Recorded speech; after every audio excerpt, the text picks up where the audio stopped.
since we visited Poisson. Maybe we should head over and have a look around.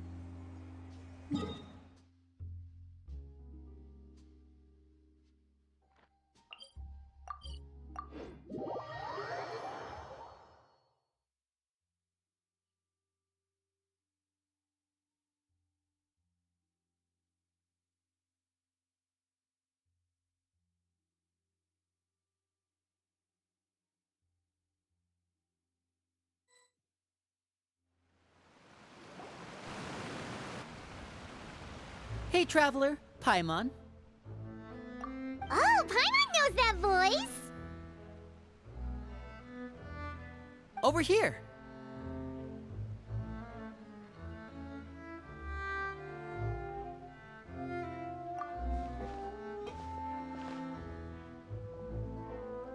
To borrow one of the more popular turns of phrase at the moment, this appears to be quite the fated reunion. Running into you two out of the blue like this has really made my day. I certainly wasn't expecting it. You can say that again. What brings you to Poisson? Wait, Paimon's got it! You must be here for one of your magic shows, right? Actually, we've run into a bit of trouble on the home front, so Father arranged for us to stay in Poisson for the time being. Oh, are Lynette and Fremine here too? Yep, along with most of the other members of the House of the Hearth. You may have noticed Poisson seems a bit more crowded than usual. So you're saying nearly the entire organization has moved to Poisson? Sounds like you've run into way more than just a bit of trouble. What's really going on? Well... Since the two of you are so curious, perhaps I can fill in the gaps. You scared Paimon half to death! Father, you're here. You know... On second thought, maybe we don't need to know? It's all probably super confidential House of the Hearth stuff, right? We totally weren't trying to pry or anything. No need to be nervous. I could sense your genuine concern from your conversation just now. Of course, I can also understand your confusion. Sending so many Fatui here to Poisson, it's only natural that some might suspect an ulterior motive to be involved. I understand. I'm well aware you've had your fair share of confrontations with the Fatui in the past, and I can't exactly guarantee that we'll remain on good terms in the future. As for right now, however, I would say we have little reason to be at odds, wouldn't you agree? The House of the Hearth could stand to be more open with those who have worked so closely with us in the past. As for the issue at hand, well, it hardly relates to any ulterior motive. To be frank, it all stems from a certain rumor circulating around the House of the Hearth. It's an internal matter. What sort of rumor? A rumor that a certain phantom child is hiding away in the House of the Hearth. A phantom child? Ooh, just hearing the name is giving Paimon the creeps. A spirit that should have long ceased to exist is lurking in the shadows of the House of the Hearth. So I decided to bring the children to Poisson before continuing to investigate the situation. I expect I should be able to track down the spirit fairly quickly. After that, it's just a matter of resolving the situation, if you will. It shouldn't be much trouble at all. If you're curious, or if you still have some concerns, it might be advisable to stick around for a few days. I'm sure the children would be exceedingly pleased to welcome some visitors. Lenny, I'll leave you to entertain our guests. I have some matters to attend to. Of course, Father.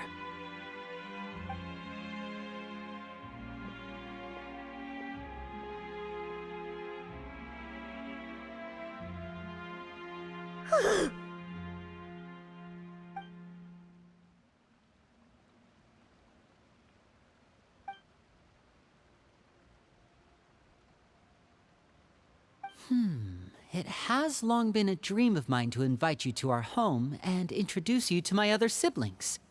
You're quite well known in the organization already. A lot of people have been talking about you, especially after everything with the prophecy.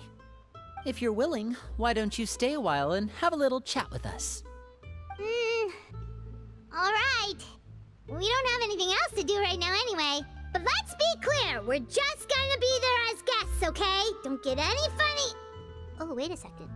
For your guests, that probably means we'll be treated to lots of yummy food, right? Of course. During our stay in Poisson, we've been helping out the locals with some fishing. We bring in quite the bounty every day. In fact, today is the perfect chance for me to show you what I can do in the kitchen. Let's go. I'll take you to where we're staying.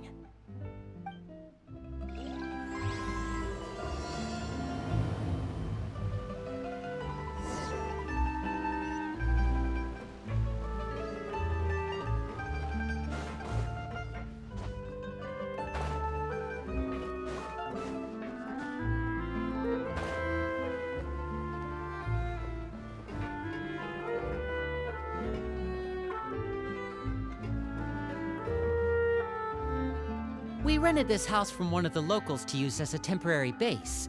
I'll come back later and tidy up a bit. After that, it should be all ready for you to stay in tonight. Awesome, thanks! So, where are we off to now?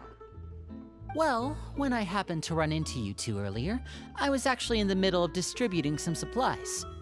With this many people staying in Poisson, we have to bring in outside supplies every now and then.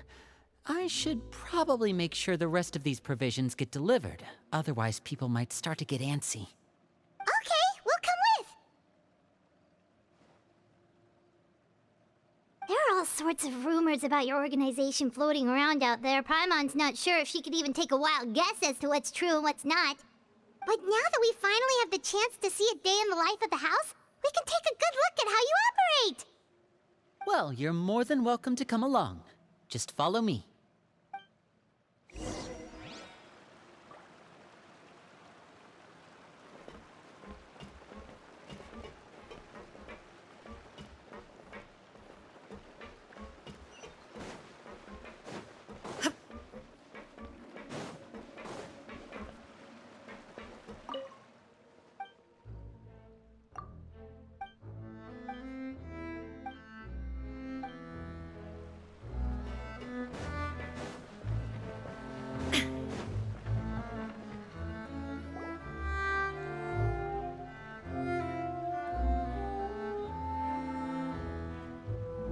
Linny! We're finally here. The supplies. I'm assuming you've... Brought them with me? Yep, here you go. Hello? Something caught your eye? It's the Traveler in Paimon! No way! Come here, everyone! Hurry! The Traveler and Paimon are here!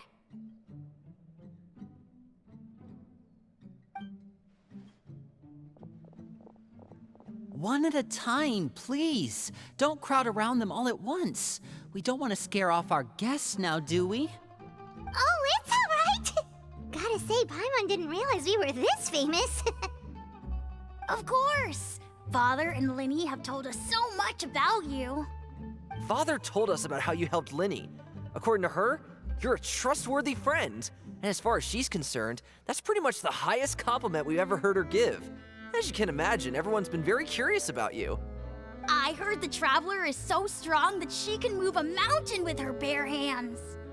I heard Paimon eats so much that she can clean out the entire pantry at Hotel de Boer in just 3 days. Wait a second! That's the rumor you heard about Paimon? Oh, not cool at all! Oh, wait! When guests visit, you're supposed to give them gifts and stuff, right? Oh, we don't need something like that. Besides, we don't have anything to give to you. Come on, we insist.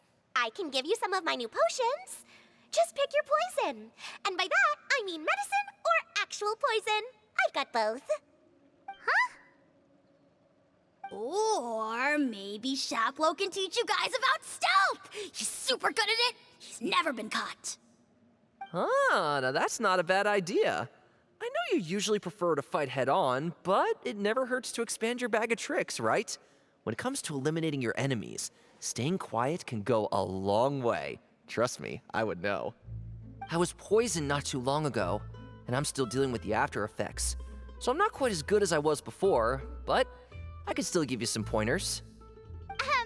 Wait, when you said gifts, Paimon didn't think you meant poison, But those are the best things we can give you. You don't like them? Ooh, how about this? Tell me the name of someone who really annoys you, and we'll teach him a lesson for you. All right, Fold, Selwar. I think that's enough suggestions for now. When it comes to being a good host, it's the thought that counts. You don't need a physical gift to make our guests happy. In fact, pestering them with suggestion after suggestion might make them more annoyed than anything. I would say your enthusiasm has certainly gotten across. Really? Awesome! It's been so long since we've had guests to play with. If there's anything you need, just let us know. Yeah, especially if it's poison or something. I've got all sorts of potions for that. Well, we'll talk to you all later. We've still got supplies to distribute. All right, see you later.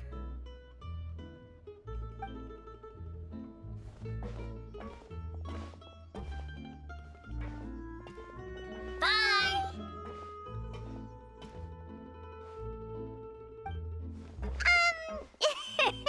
Lenny, about all that poison and stealth tactics talk just now.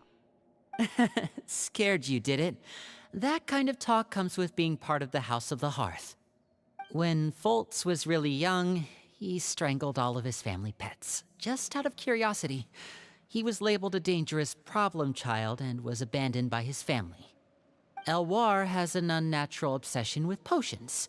Father has forbidden her from trying all the different concoctions she comes up with, but she still tries to test them in secret. You really have to keep an eye on that one. Chaplot is around my age. While I'm mainly responsible for collecting intelligence, he handles surveillance. He's very passionate about his work and has no reservations about taking on some very difficult missions. I know you two probably aren't used to that kind of talk, but I can promise you they only had the best of intentions. Things like stealth tactics and developing different poisons, they really mean a lot to them. They were just trying to share the best of what they could offer, that's all.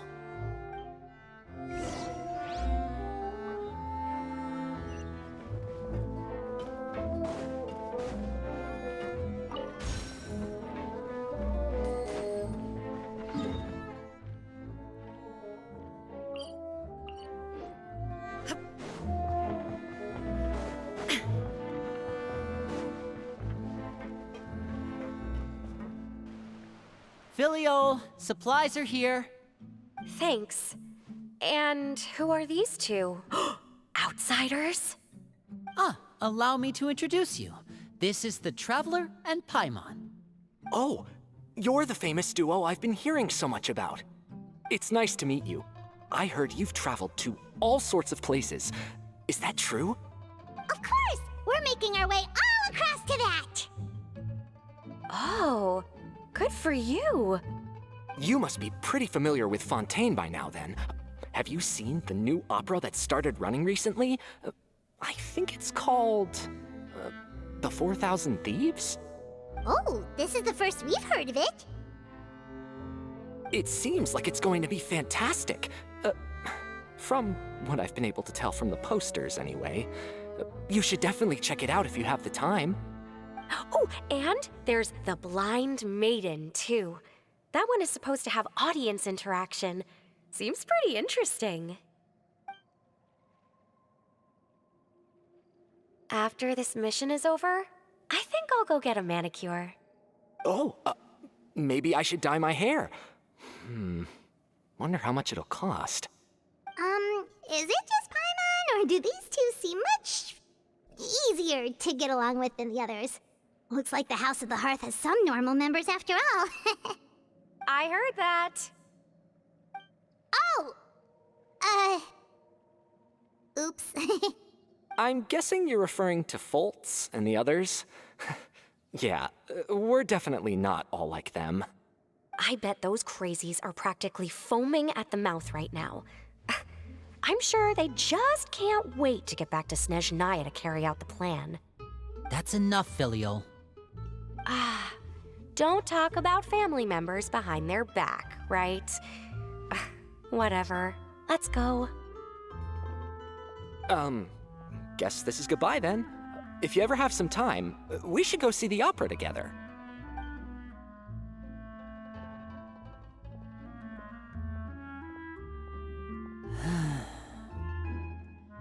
Well, that's it for the supplies. We should probably head back as well.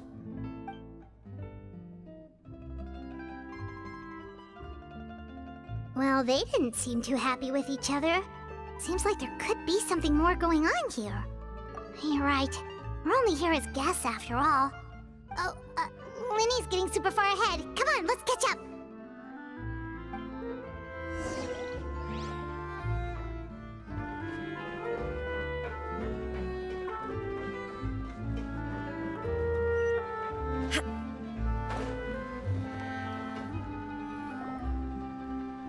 So, what do you think of the members you've met so far? Well, Father is always encouraging us to be strong-willed and independent. So if there's one thing we've got, it's people who aren't afraid to speak their mind. Well, I should probably get cooking. Wanna join? Of course! Then let's head out and... Huh? Fremine? What are you doing here? Well, Fremine! Nice to see you again! you too. I heard you're here as guests of House of the Hearth. Welcome. We were just going to make some food. Why don't you come along? I could use some help in the kitchen, and I seem to remember you mentioning you wanted to make seafood soup for the traveler in Paimon. Seafood soup? Oh, Paimon's drooling already. Were you looking for something just now, Fremine? Maybe I can help. It's nothing. I just wanted to see if there were any extra supplies. Yeah, we've got some left over. What do you need? Some food and water, and some clean cloth, if possible. No problem. Give me a second here. Food, water... Wait a minute. What do you need all of those for? You're not on any missions as far as I'm aware, and you were just going to come eat with us. So what's this all about? I thought I'd grab an extra portion because I get hungry at night. Could be because I'm growing, you know, and... Fremine, you remember what I told you? You're not like me. Your lying skills still need some work. Tell me what's going on. Is it really bad enough that you have to keep it from your own brother? Maybe it'll be better if we gave them some space.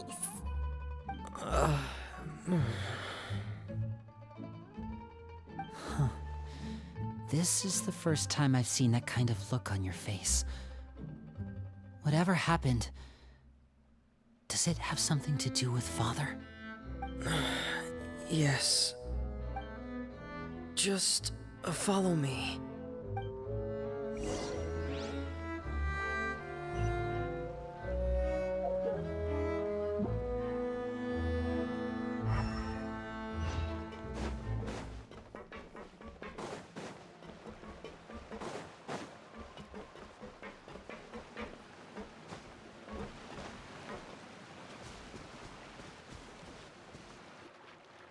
You're back!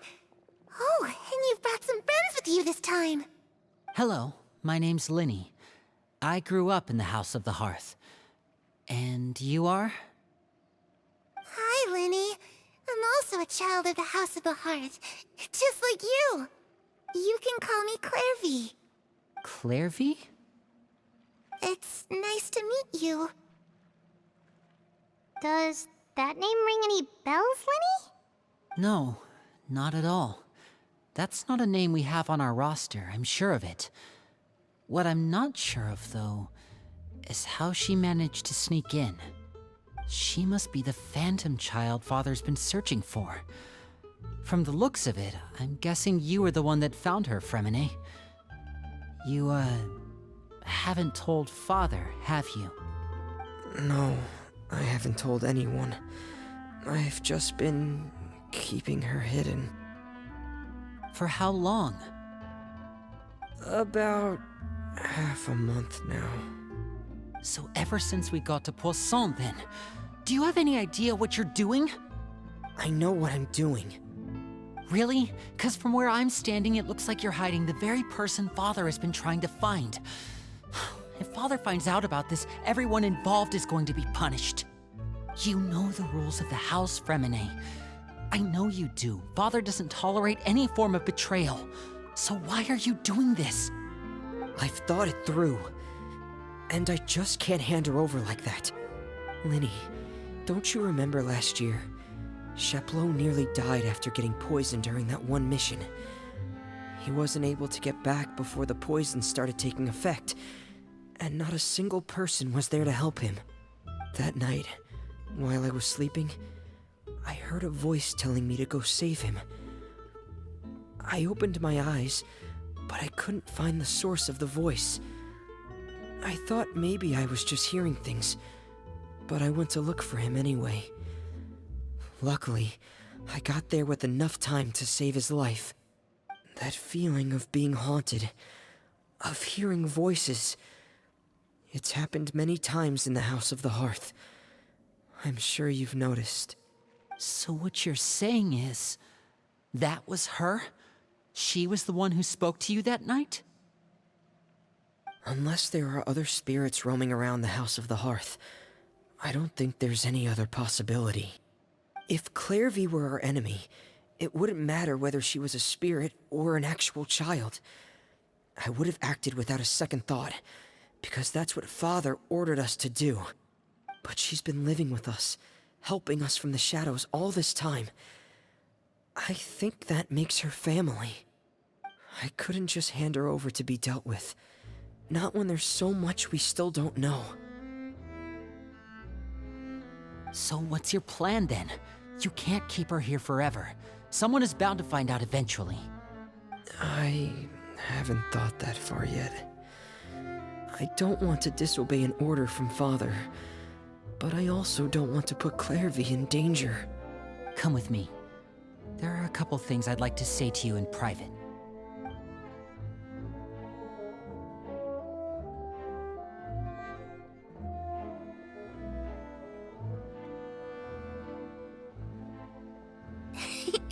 Those two sure care a lot about each other. Well, they got a funny way of showing it. From where Paimon was floating, it sure seemed like they were about to bite each other's heads off. No way! They have a really deep bond. I could tell right away, 'cause I also have a friend like that. I just don't know how long that kind of bond can last.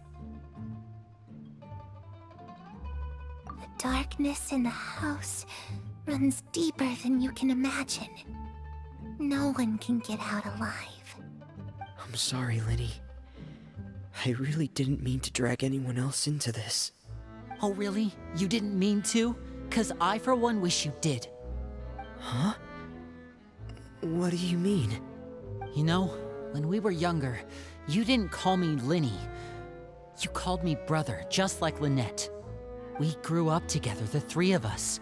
We were all orphans, all rescued by Father. Of all the siblings in the House of the Hearth, I think our bond was the closest.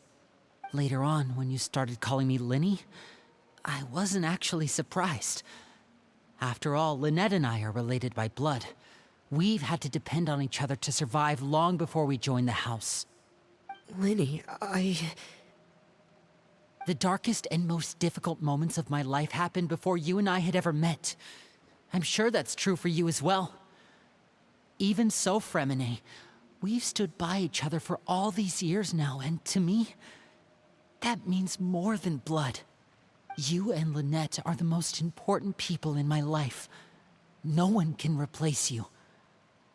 So I won't let you face anything alone. Not if I can help it. Oh, looks like things are getting kinda heated between Linny and Fremine. Maybe we should go check on them. Oh, it's raining. I should put my clothes away.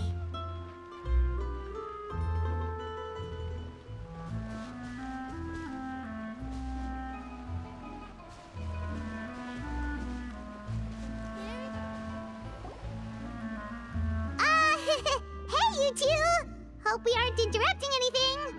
Like a fight, or... Oh, wait a minute, Fremine. You're not crying, are you? Is everything alright? Everything's fine. Thanks for asking. Well, we're all friends here, right? We've been through so much together, so if there's anything we can do to help, just say the word. It's just a small family dispute. It's not something our guests should trouble themselves with. In fact, it might be better if your stay ended here. What are you getting at, Traveler? When guests are around, families are often on their best behavior. And any disputes are less likely to escalate. That's what you're trying to say, isn't it? I... just... Thank you. I was really hoping to keep you out of it. But even if I could think of some other reason to turn you away, I'm not sure I could convince you. I know things could turn dangerous, so I promise you this. From now on, I'll protect you like my life depends on it. Me too. Well, back to the matter at hand then. If we don't plan on handing Clairvy over to Father, then our only other option is to solve the mystery of her identity before Father is able to track her down. That means finding out where she came from and what she's doing here. Then we can send her on her merry way and pretend like none of this ever happened.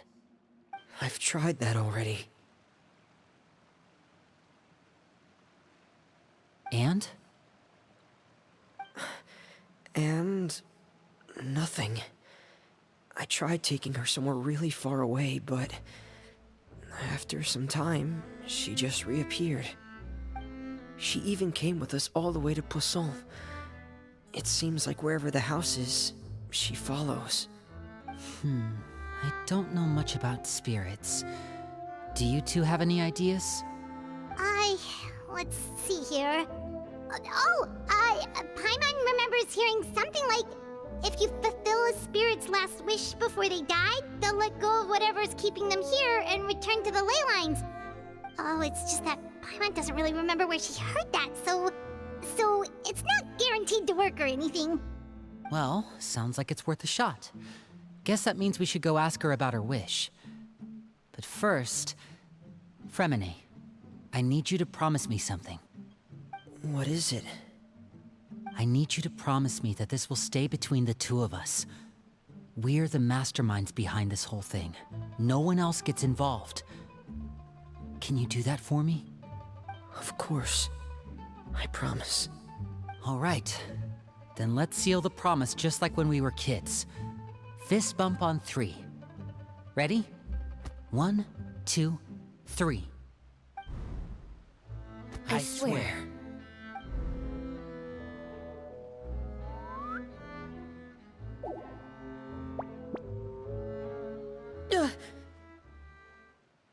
Whoa! Lynette! But what a surprise! What brings you here, dear sister?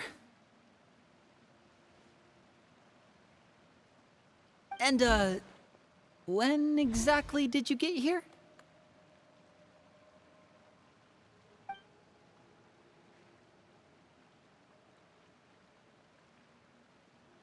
You're an idiot, brother. And you too, Fremine.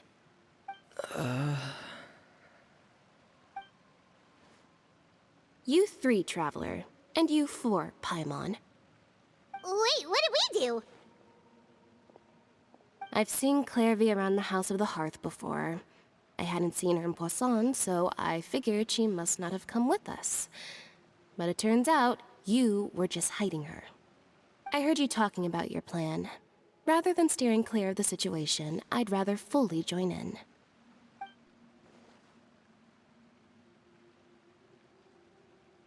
If you don't agree, I'll have no choice but to report everything back to Father.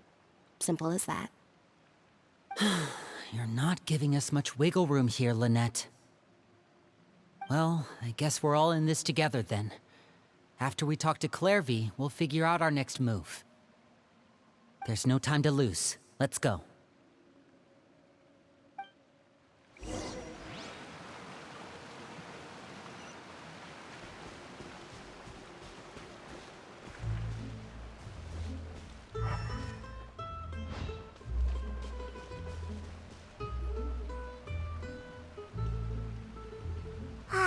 I'm full. Thank you for bringing me this food, you guys. She said she's full, but the food doesn't look like it's even been touched. That's right.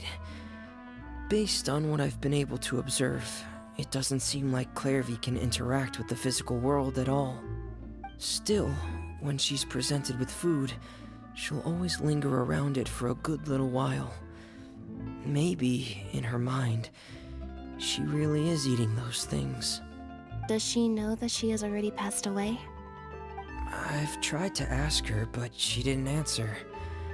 My guess is that she's just as confused as we are. Or maybe she couldn't understand the question at all. Clairvy, if you've got some time, I'd like to ask you a few questions. Sure. Oh, another new friend. Hi, I'm Clairvy. Hello. Clairvy, how did you join the House of the Hearth? Huh? Isn't it the same for everybody? The knave brings you here and then you can't leave. It's just that your name, it's not on the roster. And I've never seen you before. The roster? Oh, I get it now. I think there might be some things you don't know about this place. The people in charge, they're not as nice as they look. They say they keep a roster, but it's not complete. There are a lot of people who aren't on it, and never will be. In this house, some people are family, and other people are just test subjects. Those kinds of people aren't ever going to get a place on the roster, unless it's the roster of people who've been executed. Wait, does that mean the knave... She... Is there anyone that can vouch for you? Perry, she's my best friend. She's the only one I trust in this place. Have either of you heard of that name before? No. Me neither. Clairvy, Perry. Neither of those names are on the roster. But it seems like she's telling the truth. Either that, or this kid's already got a bag of tricks bigger than mine. Maybe we should try a different approach. Clairvy, do you have a wish? A wish? It can be anything you want. Just imagine. It's your birthday, you're blowing out the candles, and your wish is...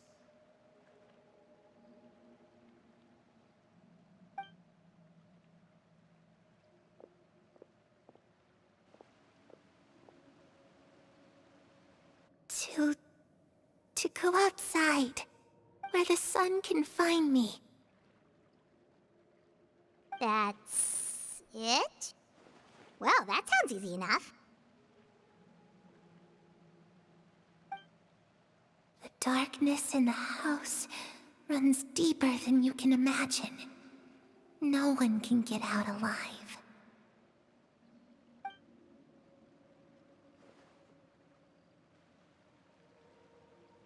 Okay, time to divide and conquer.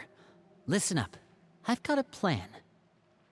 I'll try and find a way to use basic illusory magic to take Clairvy outside and bring her somewhere with sunlight. Lynette, try and find the list of executions that Clairvy was talking about, and see if her name is on it. Fremine, you stay in Poisson. We can't be the only ones who've had run-ins with Clairvy. I need you to collect intel on everything she's said and done. Understood. I'll try my best. What about us? What should we do? I really appreciate your willingness to help, but this is a family matter. I don't want to drag you in too deep. It's too risky. Let me think. Since Father considers you to be guests, maybe you could stick by her side for a little while. You don't need to do anything except keep up some nice, casual conversation. Ah, Paimon gets it. You want us to distract her. I'll give you a magic bird. If Father suspects something, all you need to do is release it when she's not looking, and it'll alert me that something's wrong. Of course, that's only as a last resort. If Father doesn't seem to notice us, there's no need to make contact. We'll reconvene here tonight after all's said and done. If the worst-case scenario happens and we're discovered, just tell Father everything. We're not going to let our guests get punished for our own actions. That's where we draw the line.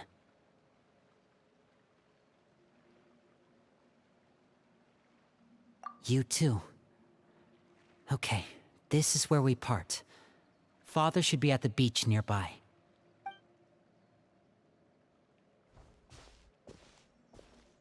I really hope this goes well. No, it has to go well. That's the only way this can get resolved.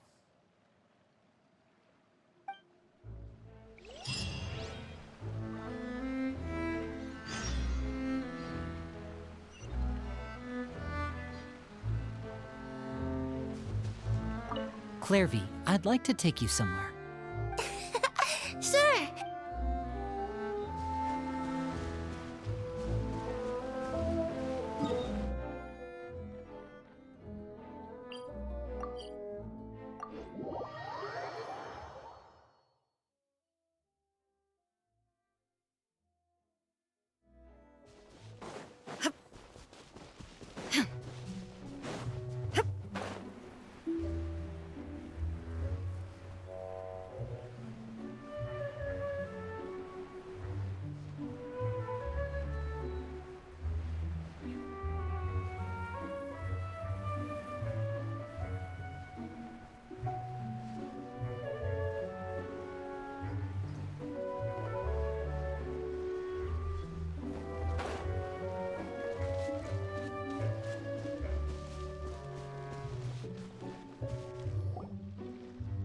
It's the knave and child.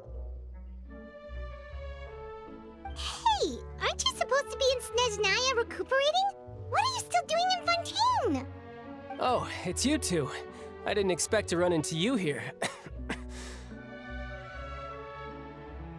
I was unconscious for quite a while after the fight in the Primordial Sea. After I woke up, I realized I was being taken back to Snezhnaya, and well, I couldn't have that now, could I? Not when I've still got unfinished business here in Fontaine. So, I mustered up all my strength and made the journey back on my own. What sort of unfinished business are we talking here? It has to do with Skirk, my master. I really wanted to meet up with her, but by the time I got back, she had already left. I still have so many questions for her. Without any other leads, all I could do was ask the knave to help me track her down. She must have left behind some traces from her time in Fontaine. Oh, okay, so have you found any clues? Unfortunately, no. While the House of the Hearth is adept at collecting all manner of intelligence, certain existences can still manage to escape our purview. Basically, unless Master feels there's a need to meet with me, she's not going to be found. But that problem has an easy fix. I just need to become stronger, and then... Paimon thinks you should focus on getting better first.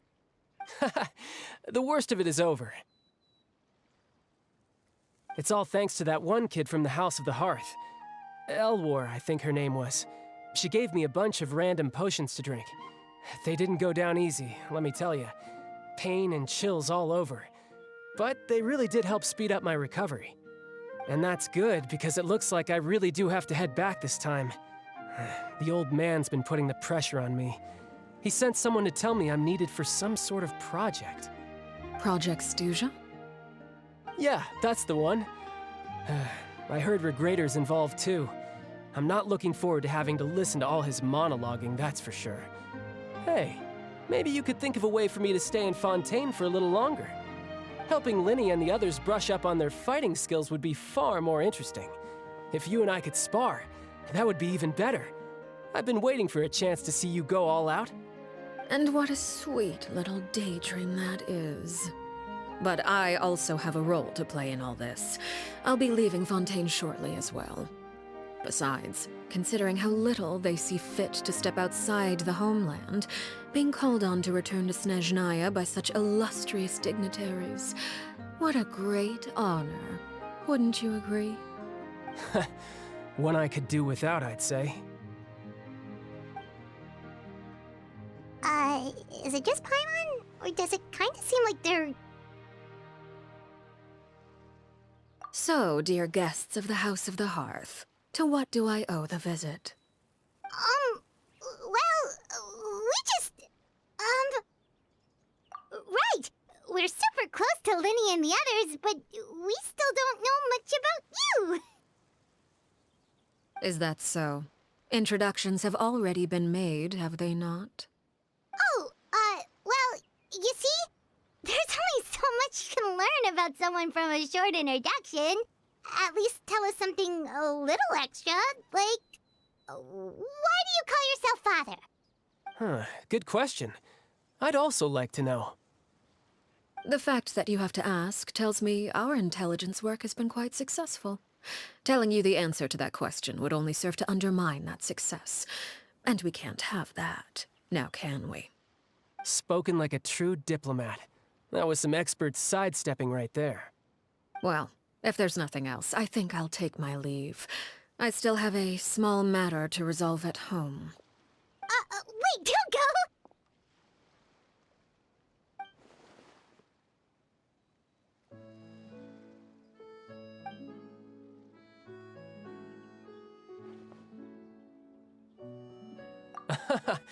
I'd also like to hear the answer to this. I've met some of the members of your organization, and they all seemed like really good kids. They actually reminded me of Tonya and Tusser. Which, by the way, if you ever betray them, I'm just letting you know, I won't let you off easy. And why would I betray them? Well, you've already betrayed the House of the Hearth once, haven't you? At least, that's what I heard.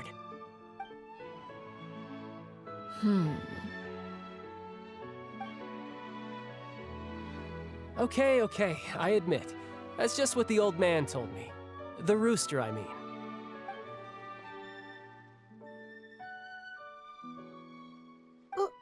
Wait, did you really do something bad to those kids?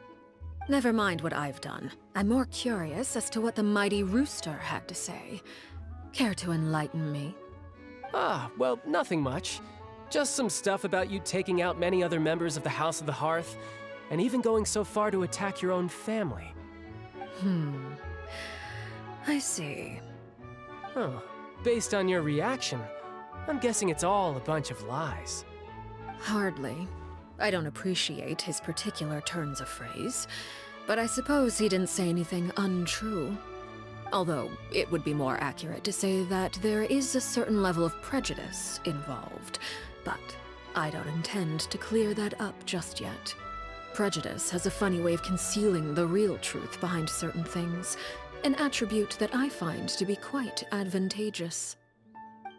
Call yourself a Fontainian, for example, and people will assume all sorts of things, when the real truth is that this is simply the land where I was raised. Huh? You're not actually from Fontaine? But then why did you try to help out with the prophecy and everything?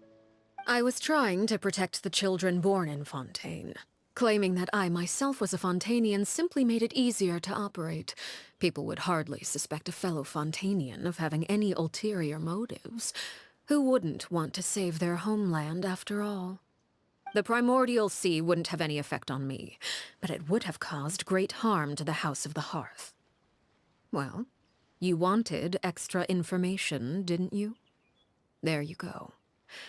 I hope that satisfied your curiosity.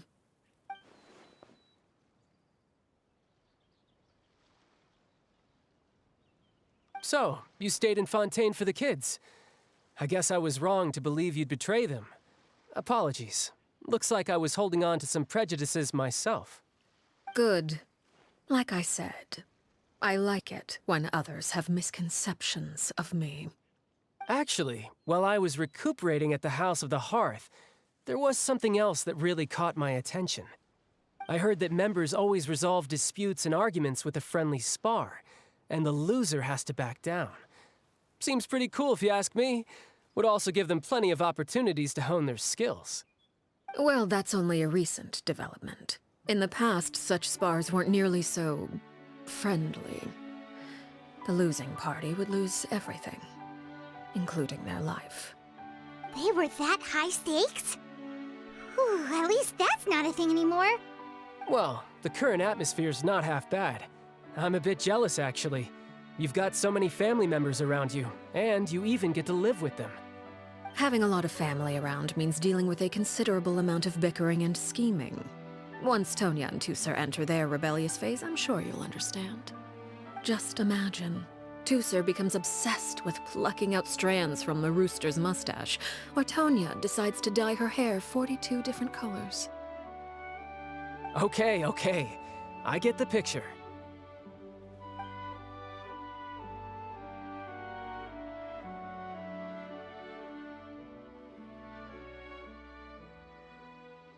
Well, would you look at the time?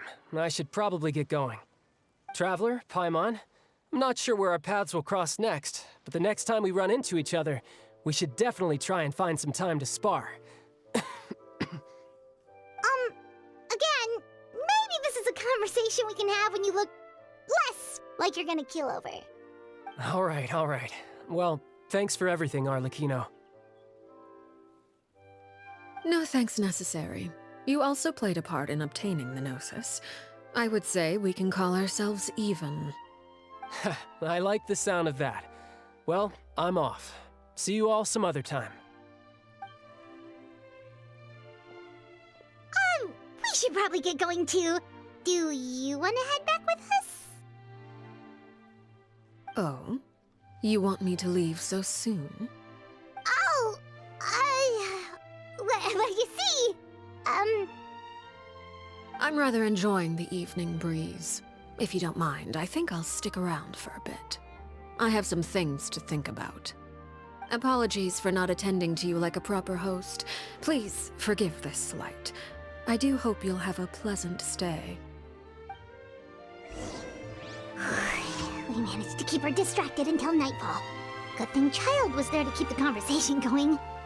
You don't think she suspected anything, do you?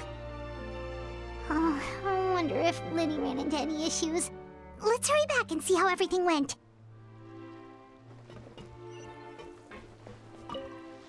Oh? You decided to stay a little longer?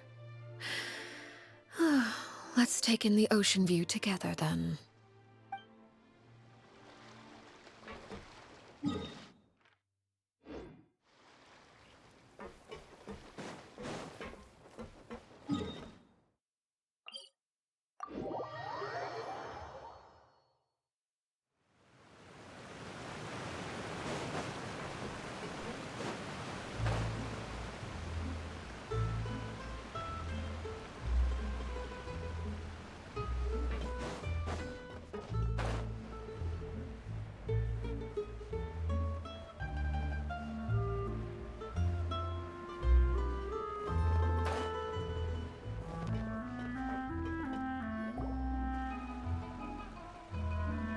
Linny, how did everything go? Well, long story short, we ran into a small issue. Clairvy can't go into the sunlight. Everything was fine at first. She followed me up to the surface just like I told her.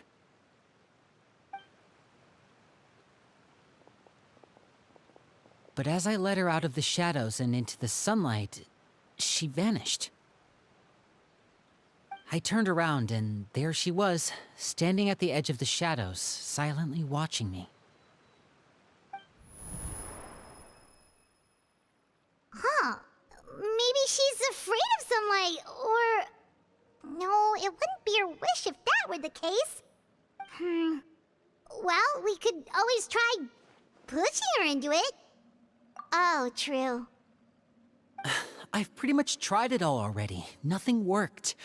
Eventually, the sun went down, so all I could do was bring her back here. How did it go with you, Lynette?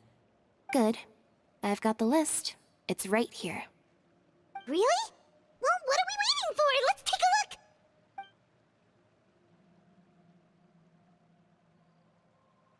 Oh, that's a lot of pages. Oh, it's gonna take forever to get through it all. We can each take a section. Here. La Pouillade, L'Endroit, Chambel, Horaire.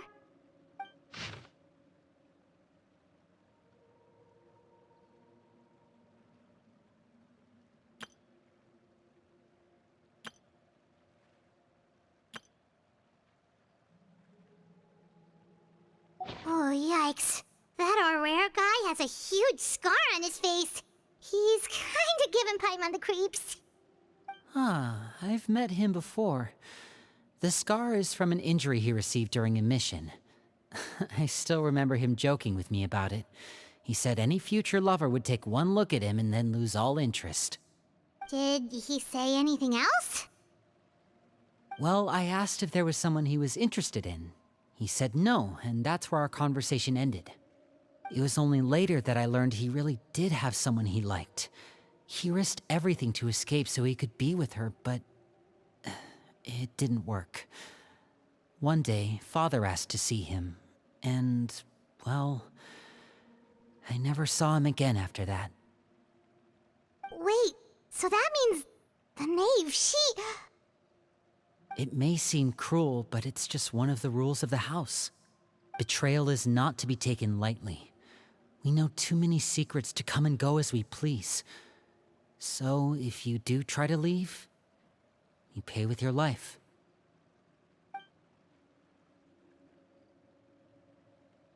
Her name's not here, huh? Well, that's not too surprising. It doesn't seem like this list is complete. It only contains records dating back around 5 years. Let's shift our attention then. Fremine, were you able to find anything out? Fremine. Sorry. I was thinking about something. I managed to talk to quite a few people, but I couldn't help but notice that the atmosphere in the house was a little strange. Strange.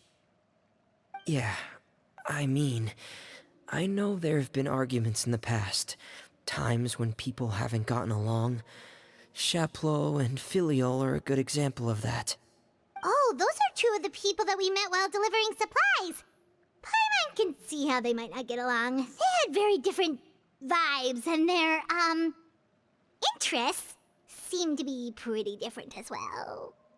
That's to be expected, actually. Father brought us all here, shared her knowledge with us, taught us how to fight. That's one thing we all share. But that's also where the similarities end. Not all of us feel the same desire to stay here. As members of the House of the Hearth, we're also considered part of the Fatui. And to a lot of people, that's an identity they never asked for. Certain members get older and realize they want something else for themselves. But considering the rules of the house, most people would never say that out loud. People like Chaplot and Foltz are loyal to Father and her vision. They're proud to be part of the Fatui.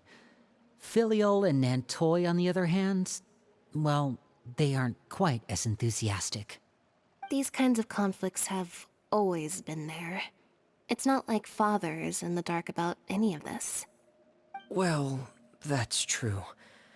But it just feels like things have gotten worse lately.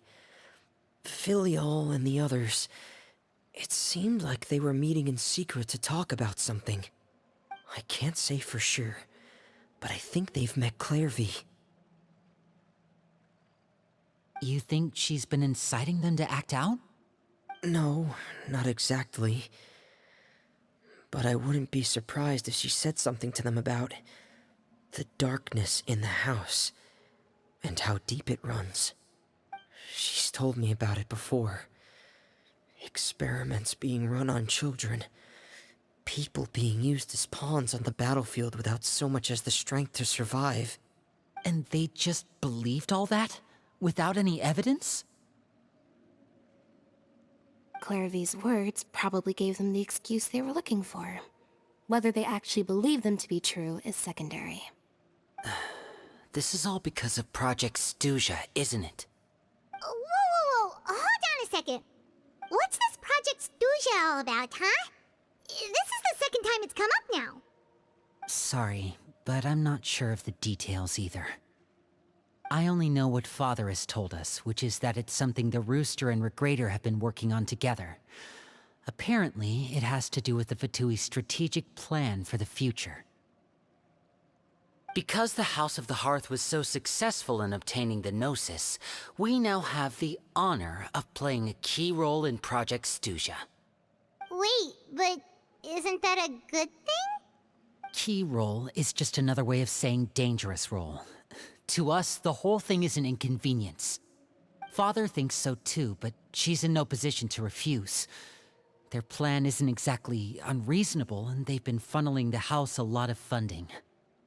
It's just that we'll lose a lot of members in the process. Participating in the plan, it's an honor in name only.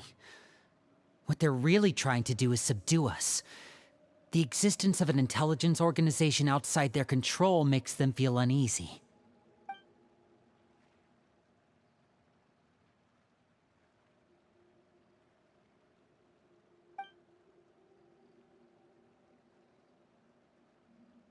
Okay, super complicated top secret Fatui business aside, what does all of this have to do with the conflicts you were talking about earlier?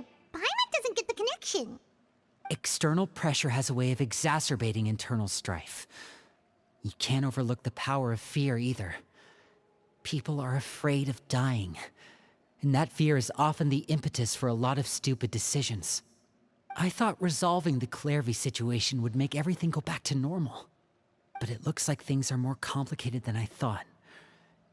If we leave Filiol and the others to their own devices, sooner or later, Father will be forced to take action. We can only focus on one situation at a time, brother. You're right. Even if we confront Filial and the others, it won't do any good. It might even make matters worse. We should focus on Clairvy for now. Well, it's getting late. We should head back and get some rest. We'll try again first thing tomorrow. Lynette, you stick with me this time. Fremine, keep a close eye on Filial and the others. Make sure they don't do anything they'll regret. Good work today, everyone. Have a good night, and I'll see you tomorrow.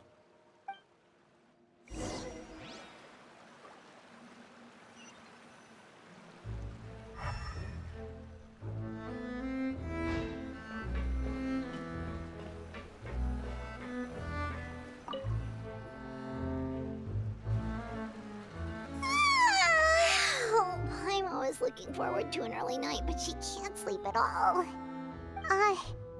Hey, you don't think the knave will be too angry with Linny and everyone if she finds out about all this, do you? She's even scary when she smiles. If she were to actually get angry... Ooh, you have to protect Paimon if that happens, okay, Traveler? Oh, well, in that case, we should just plan on running away. We'll grab Linny and the others and we can make a break for it as fast as we can. Look! Look over there! Quick! Let's catch up with her before anyone sees!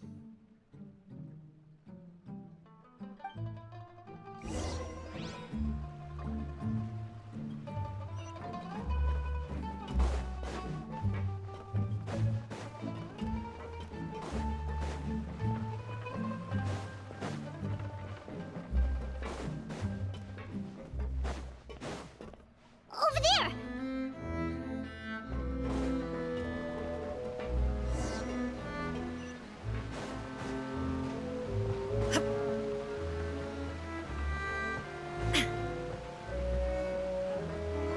is she going? Or if someone sees her, we're toast.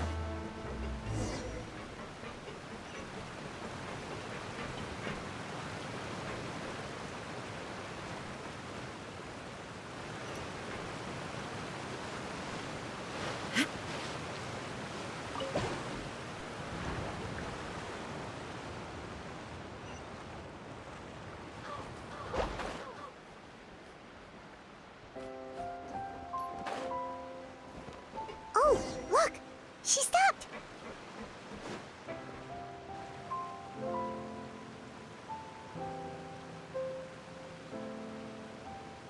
Clearvy! Shh! I opened the window while no one was looking. Look how pretty the outside is. If only I could have more than this. You probably think I'm being silly, huh? All this hopeless resisting? It's better to dream of what I could have than try to make it a reality, right? Please, help us get on the same page here, Clary. We need you to tell us what you know. Can you do that? Sure. Although, after you hear all this, I think you might regret that decision. Everyone in this family is nothing more than a tool, something to be used and exploited. We're all expendable, including me. As long as you're useful, you get to stick around. Lose your value, and you're handed over to the doctor, experimented on, and given a fate worse than death. I've seen it happen again and again, and I've had enough. You're saying the knave did all that? It's just, that doesn't seem like something she would do. She's scary and all, but it seems like even she has lines she wouldn't cross. I knew you wouldn't believe me. Everyone thinks she's a good person. They all think of her like a real mother. Mother? But she doesn't deserve that title. She's disgraced it and tarnished it. And if I had things my way, I'd never see her again. If only Perry were here, she'd understand. Perry? There's that name again. Also, Paimon's getting a strange feeling. It almost feels like she's not really here with us. Paimon can't tell if she's actually talking to us or if she's mistaken us for someone else. Well, in any case, it seems like she really needs someone to talk to. We should keep her company for a little longer. She looks so young. But it seems like she's been through a lot. It's getting windy. I should close the window. Ooh, look at the moon. Isn't it pretty? Hey, wanna hear a secret? I heard that if you look up at the night sky in Snezhnaya, you can see the aurora. It's supposed to be super pretty. Even prettier than the moon tonight.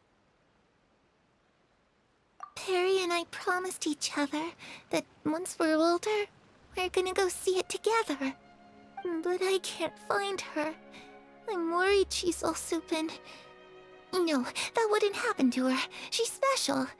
Mother likes her a lot. I should really go talk to Mother, but we just fought. She doesn't want to see me, and I'm too scared to face her. What should I do?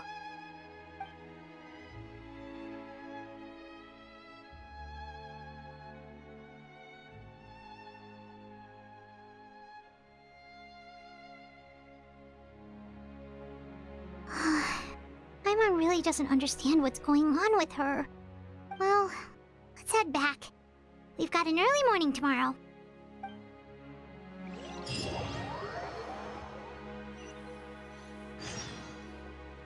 All right, looks like we're all here. Let's go ahead with the plan. Oh? What is it? What makes you ask that? Well, we kinda ran into Clairvy last night, and that's what she told us. We met the doctor back in Sumeru. He's super dangerous, and he's done all sorts of bad things. It's possible that Father and the Doctor have had certain dealings, but I don't think Father would work with him. We're not really on the same side, so there's not a lot of trust between them. That doesn't exactly set the stage for a successful partnership. I did hear, though, that when Father first became a Harbinger, the Doctor offered to work with the House of the Hearth. Father rejected most of his proposals, except for one. It had to do with some sort of secret experiment. Secret experiment? Could that be what Clairvy was talking about? I don't think so. I don't know any details about the experiment itself, but I do know it's an entirely independent operation. The Doctor only proposed a direction for the research. That was the extent of his involvement. I still don't think that counts as working together. The details of the experiment are confidential, but complete records are kept on all participants. That doesn't seem to be the case with the situation Clairvy referred to. I know you don't agree with some of the Fatui's methods, and I'm not asking you to. But I am asking you to trust us on this. The House of the Hearth has its own principles. There are certain lines we're not willing to cross. Alright, that's good to hear at least. Clairvy seems to think the Knave and the Doctor worked together to do something horrible. If that turned out to be true, Paimon doesn't know how he would even face you guys. It's just that it doesn't seem like Clairvy is lying either. The easiest thing to do would be just ask the Knave directly, but Paimon doesn't think she'd tell us. Father didn't come back last night. She's probably still near the shore. We'll be counting on you to distract her. Lynette, you're with me. Fremine, you know what to do. Be on your guard, everyone. All right, let's get to it.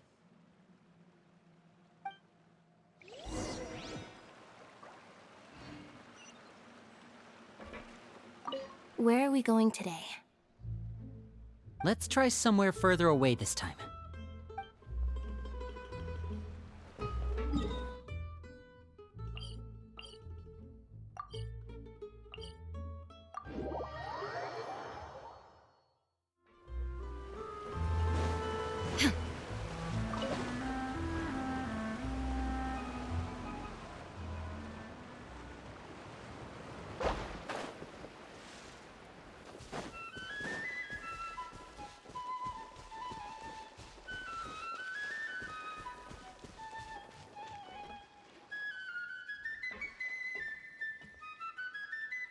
Ah, it's you two again. I must say, you look a bit pale. Did you have trouble sleeping last night? A little. Perhaps if you had less on your mind, you'd be able to absolve yourself of such troubles. So what are you planning to do now? Catch up on some sleep? Or should I give you some time to rack your brain for a topic to discuss before I ask any questions? Although I must profess to being curious. Without Child here, how do you plan on distracting me? Us? Distract you? A good one. But no, we were just here for a chat. Looks like you could have used some extra time to think. No matter. If you don't have any other plans, why don't you accompany me somewhere? Don't worry. I'll be sure to steer clear of any scheming children. The ocean breeze is sure nice today. Children always think they can hide things from the grown-ups. But nothing gets past me. Least of all a little scheming. I think I'll let them have at it for a little longer. I can be very patient. Well, I'll leave you to think things over. If you're so inclined, meet me outside the Palais Mermonia. Good things come to children who do as they're told. So I do hope you decide to tag along. If only for your friends' sakes. What should we do? She clearly knows about everything we've been doing, and Paimon doesn't think it'd be a stretch to say she was threatening us just now.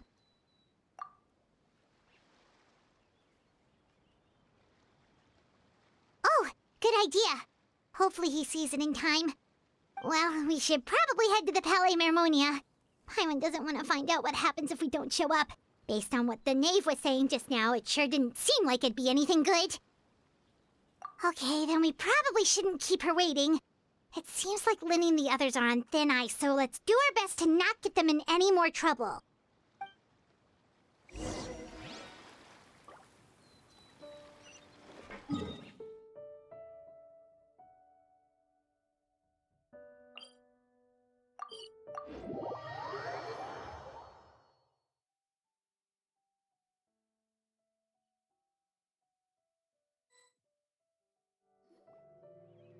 Seeing as we still have some time before my meeting, we might as well enjoy some pleasant conversation while we wait. I'm glad to see you get along with my children. Being surrounded by good companions is necessary for a child's development. You're not planning on doing anything to them, are you? I assume you're referring to Linny, Lynette, and Fremine. Although, there's that situation with Filial and Nentoy as well. It appears quite a few people have been acting out lately. No matter. I'm not one to discriminate. All those who betray the house meet the same fate. There are no exceptions. Does that mean you're going to kill them? Oh, are you here to beg for their lives? I'm sorry to disappoint, but the rules of the house change for no one. In my organization, everyone is responsible for their own actions.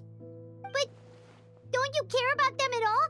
They really respect you. They even call you father. You must feel something for them. Any organization in which feelings come before principles is one destined for ruin. The House of the Hearth is hardly an exception. You could say our principles are more stringent than most. Perhaps I can offer you this consolation at least. As our guests, you two will not be held accountable along with them. I would imagine Linny, Lynette, and Fremine will be able to keep their lives. As for Filial, Nentoy, and the others, I'm afraid there's little I can do. They can try to escape, but once you know our secrets, there's no getting out alive. But that's awful. Ah, you seem concerned. Out of consideration for my guests, I suppose I could turn a blind eye for a little longer. If Linny and the others manage to dispose of Clairvy in the meantime, all evidence of their wrongdoing will be lost. In that case, I could hardly punish them for something I couldn't prove. If their efforts are unsuccessful, on the other hand, all will be held accountable. And the punishment will be severe. Of course. Oh, and here, I believe this belongs to you. Do try and keep better track of it next time. It takes a considerable amount of time to train a bird like this. It would be such a pity if you were to lose it. Permanently. Wait, where did you get that? Well, I'm afraid that's all the time we have to chat. Now, for the matter at hand. I asked you to meet me here because I have business at the Palais Mermonia. It has nothing to do with you, but I think it would be prudent for you to stick by my side for the time being. There will always be time later to run off and tell Linny what you've learned. Well, time to go. Looks like we wrapped things up just in time.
It's been a while, Monsieur Neuvillette.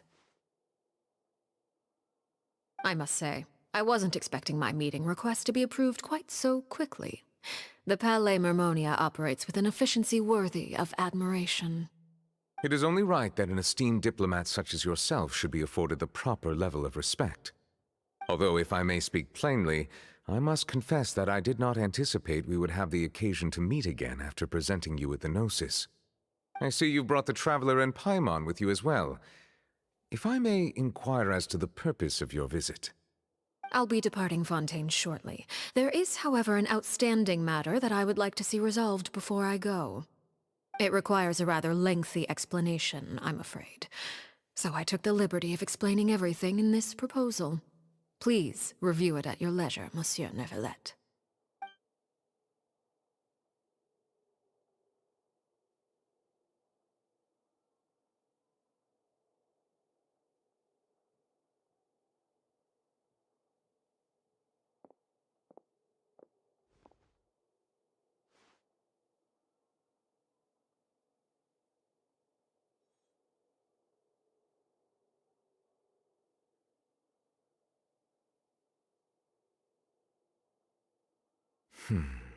I understand your request. However, at the risk of causing offense, I must admit that I fail to see why you would wish for such a thing. I heard you have a certain fondness for water tasting, Monsieur Neuvillette, so allow me to use water as an analogy. A family is like a large body of water with countless rivers flowing in and out. As someone who watches over this system, I would hope that each river that flows from the source will eventually reach the ocean. Of course, objectively speaking, I know this is impossible. Most of the rivers will dry up along the way, disappearing into the ground and leaving nothing but a barren riverbed behind. Not all rivers are destined to reach the ocean, but I would not see their existence rendered meaningless. I believe the water that flows within them is simply meant for a different destination, like a field in need of irrigation. Or perhaps the glass of a certain water-tasting enthusiast. Did you get any of that, Traveler? Your words paint an optimistic picture indeed. Allow me to remind you, however, few among us are willing to sip from a glass filled with tainted water. It may have been tainted at one point in time, but not to worry. I'll make sure it's strained of all impurities and returned to its cleanest form.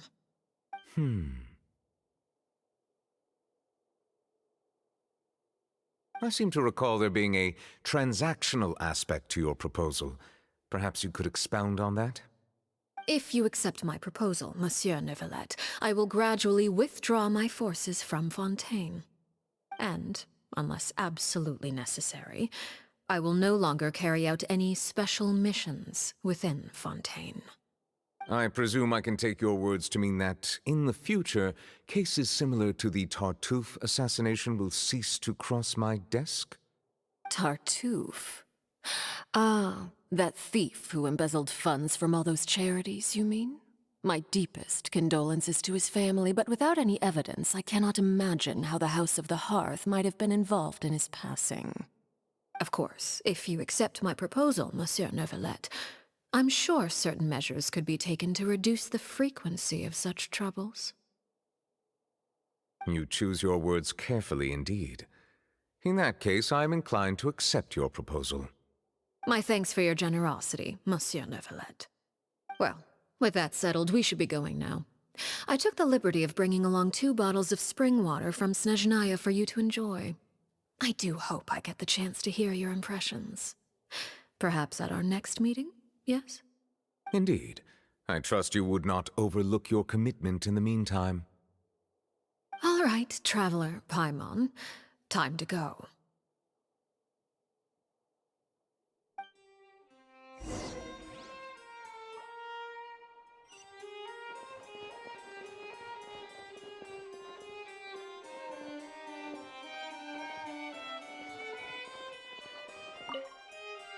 I believe I've told you before that my emotions easily resonate with those of others.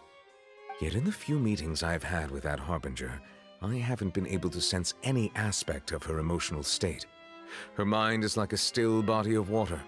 Who knows what darkness lies in its depths, and the lack of ripples on the surface gives nothing away. It's unclear whether this is her natural state of being, or whether it's an incredible strength of will that gives her the ability to master her emotions. Either scenario, however, suggests she is a very dangerous individual. I do not expect an explanation as to why you two are by her side. Whatever your reasoning, I would only advise you to take caution.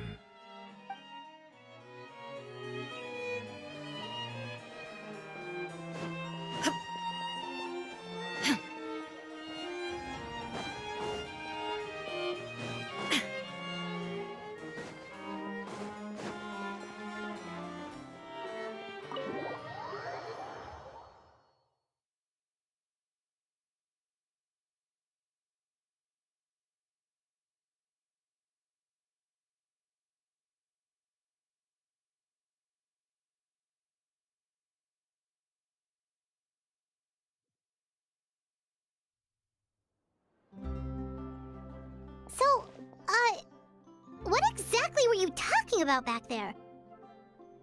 Paimon only heard you mention some rivers, a large body of water, and then some kind of irrigation scheme. You really want to know?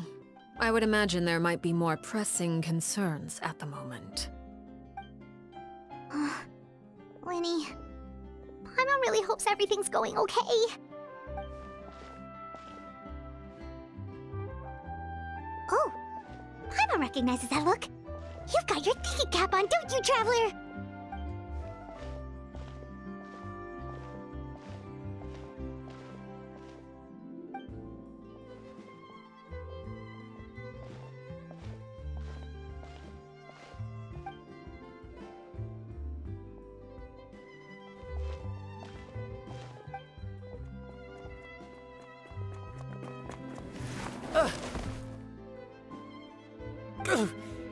Oh, shoot.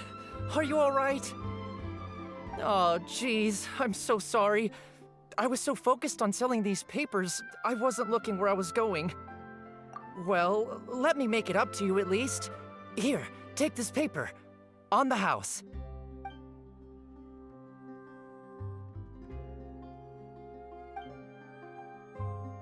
Oh, you don't have to give us anything. Please, I want to. It's not like I'm short on supply.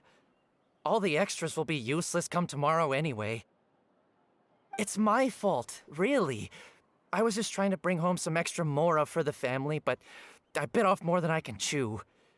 I haven't had many takers today, so I'm still swimming in papers. What's going on here? Nothing much. I just ran into your friend here on accident. I should probably get going, actually, so... Hold on. Of course, I'm happy to compensate you with mora, it's just... I don't have any on me at the moment. I'll take 3 papers. Here. Your payment. Oh! Thank you for your patronage. May the Archons bless you with good fortune.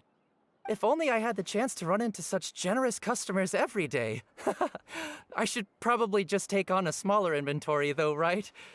I'm getting married soon, so sometimes it's hard to not get ahead of myself. Anyway, I should head out. Goodbye! Well, now that my affairs are settled, we should take the boat back to Poisson. We've even acquired some light reading to enjoy along the way.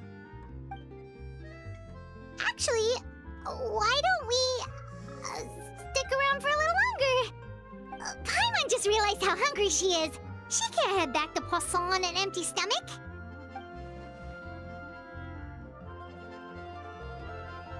It appears you two are under the impression that delaying our return will somehow alter the situation in your favor.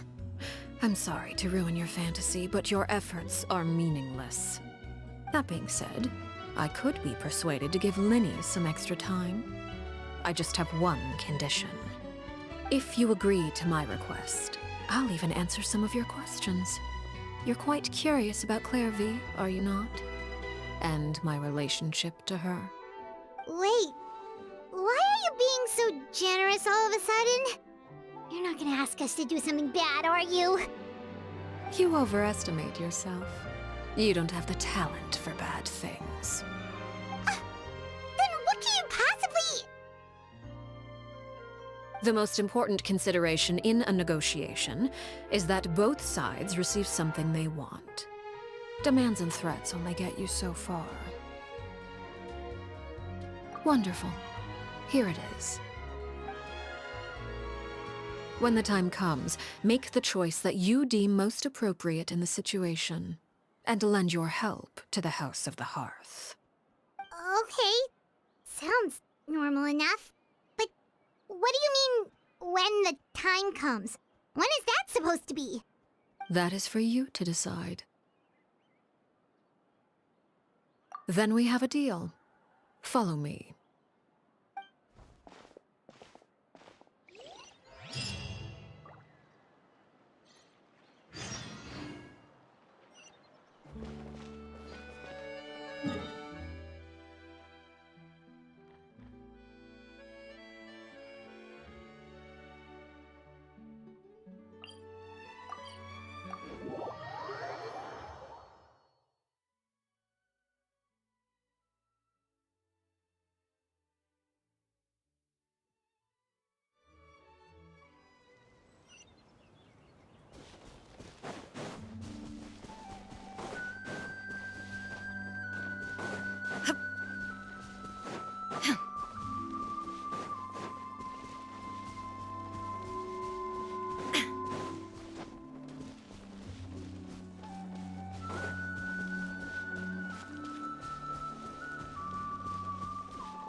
How about we explore the area ahead of us later?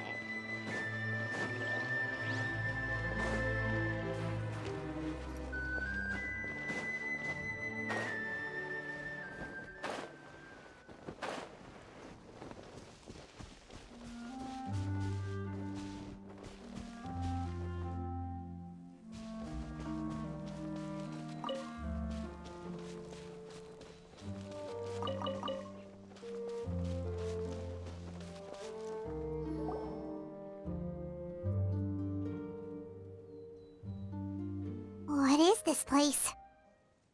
Somewhere long forgotten by everyone. It used to be a grand building. Now it's nothing more than a pile of rubble. No one comes here anymore, nor does anyone care about what once happened here. Although, this place does have something to do with the story I'm about to tell you. It was before I became a Harbinger, and before Linny and the others joined the House of the Hearth. Due to certain events, I first killed Clairvy and then her mother. And this is where it all happened. You were the one that killed Clairvy? Patience now. Allow me to explain Clairvy's side of the story first. I'll start from the beginning. Clairvy was 6 years old when she was brought by her mother, Crucibina, to live in the House of the Hearth. From the outside, it seemed like a fairy tale. A thriving family made up of kind adults and friendly children. Crucibina was the knave at that time, and the House of the Hearth was under her control. She was Clairvy's mother by blood, but she was also the mother to all the children in the house. Clairvy was happy here, for a time. But she quickly realized that being part of this family wasn't a fairy tale at all. It was a kind of purgatory. Purgatory? Exactly. The House of the Hearth takes in war orphans from all over Tevat. But as for how to raise them, that depends entirely on the person in charge. Crucibina came up with a novel idea. She would teach the children to fight, force them to duel each other, and then crown as the king of the house the child who proved themselves most worthy of inheriting her title. It's difficult to estimate the number of children who died or were maimed in the process. There's little I can say about the ones who died. The ones that emerged with permanent injuries, on the other hand, well, they still served a purpose. They would be handed over to the doctor to be experimented on, or sent away on dangerous missions. Nothing more than tools to be used and then discarded. So those were the experiments Clairvy was talking about. But what actually happened to her? You said that Clairvy was Crucibina's daughter, so if Clairvy tried to convince her to stop what she was doing, Crucibina probably would have listened, right? Despite being Clairvy's mother, Crucibina cared little for her daughter. She forced Clairvy to join the House of the Hearth only as a means to demonstrate her own impartiality as a mother, to prove that she treated all her children equally. Clairvy did try to convince her mother to change her ways, but it was to no avail. After her efforts failed, the only other option was to rise up and try to fight back. Unfortunately, the other children had already been thoroughly indoctrinated into the illusion of happiness Crucibina had created. Of course, there was one exception.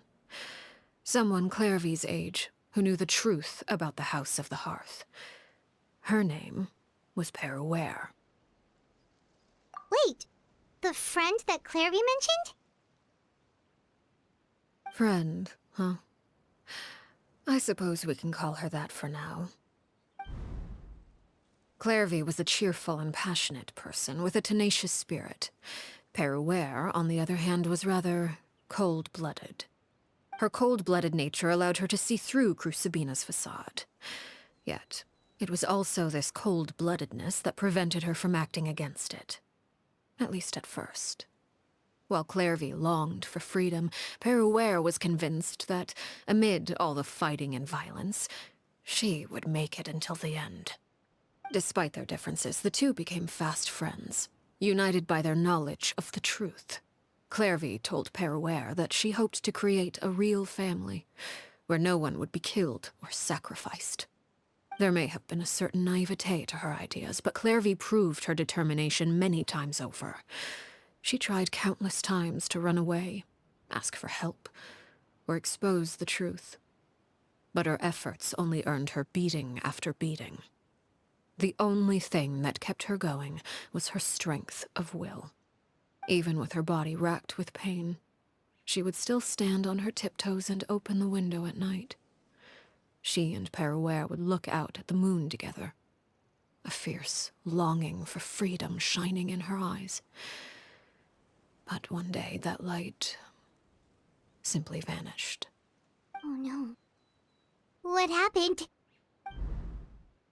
Her hopelessness resulted from a culmination of things. 10 years had passed. 10 years worth of failure after failure. She and Peruere weren't children anymore, but finding any chance to escape still seemed as hopeless as ever. It was during this time that Peruere suggested a new plan. If escaping was out of the question, why not take down the very person sitting on top of this throne of lies? Mother herself. Clairvy rejected that proposal. She claimed that, as a famous harbinger, Crucibina possessed an unimaginable amount of power. Trying to kill her would have an incredibly low chance of success. Clairvy never gave another reason, but Peruere could see it written all over her face. Clairvy still thought of Crucibina as her mother. Killing her own flesh and blood was a line she couldn't bring herself to cross. If she couldn't escape and fight back, then only one option remained. Precisely. Death was the only way that she felt she could be free. It happened during a duel. When she arrived at the dueling ring that day, her partner turned out to be none other than Peruere, the very person that had stood by her side all those years. It was a fierce battle. But ultimately, Clairvy decided to let Peruere end her life. From that moment on, Peruere's journey was one written in flames. When the rain finally came and washed it all away, there she stood, the sole victor in Mother's endless game of slaughter. A trail of corpses strewn across her path to success. It was the very result she had predicted 10 years prior. Even then, she believed she would make it until the end. She wasn't surprised by the fact that she emerged as Mother's undisputed heir. Rather, her success left her with an inexplicable sense of restlessness. She was unsettled. And there was only one thing that could quell that sensation. Perhaps you two would like to take a guess as to what it was? Crucibina, you mean? But... Correct. This is the place where Peruere killed her best friend. A mere year later, this is also the place where she fought tooth and nail to kill the mother they shared. The moment she acted, any conception of what was right or wrong ceased to matter. It's one of the principles of the house. Only those who survive get to write the rules. Peruere won the battle, and became a harbinger herself. After which Her Majesty, the Tsaritsa, bestowed upon her a new name. Arлекино. So the Perry Clairvy was talking about... It was you all along. You're Peruere. Arлекino is just a name you got later. I left that name behind long ago.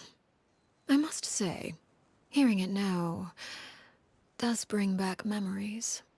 After I defeated Crucibina, the moniker of Mother died with her. I chose to forego the title she called herself, and even chose to give up my own name. I rebuilt the House of the Hearth under a new identity. Not only as Arлекino, but as father. And that is where the story ends. Any more questions?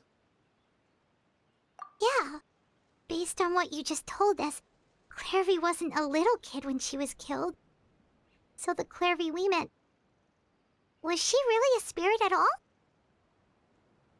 I suppose you could call her an illusion born of flame. Her existence is like ashes to a fire. Something left over in the wake of blaze and ruin. You see, a certain power runs through my veins.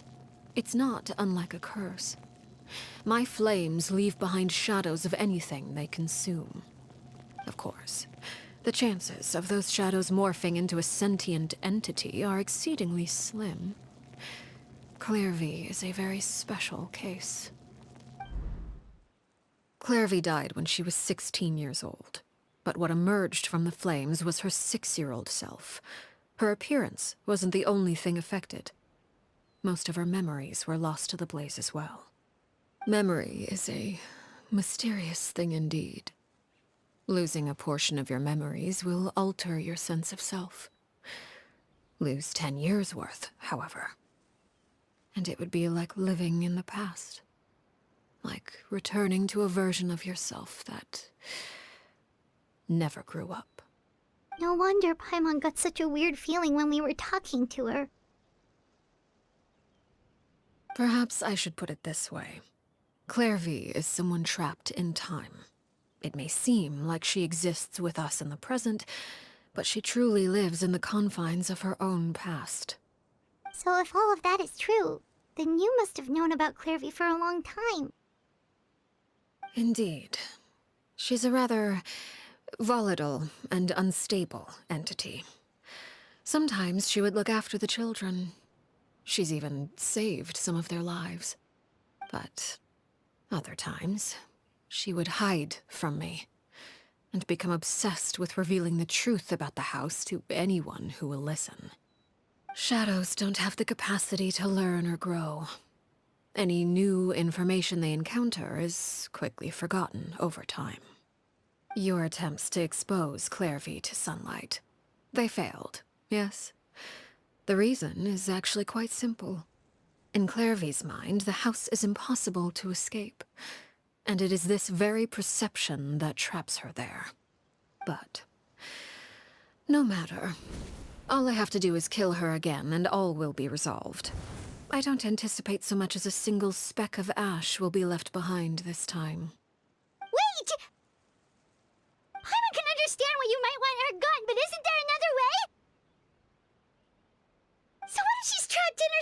so she's still your friend! At least talk to her first!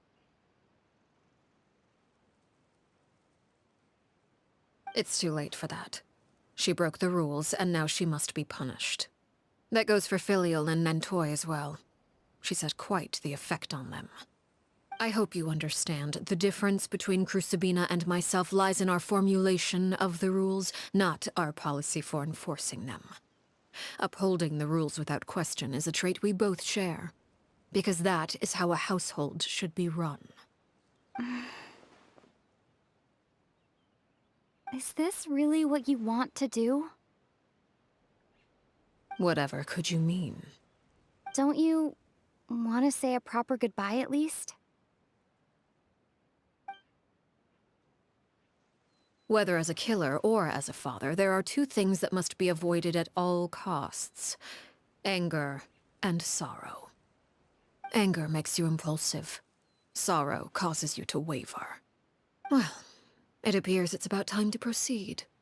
Before we arrived, I told some of my well-behaved children to bring our troublemakers here by nightfall. I do believe I've kept my end of the deal. I gave your friends quite a bit more time. As for what happens now, we'll just have to wait and see.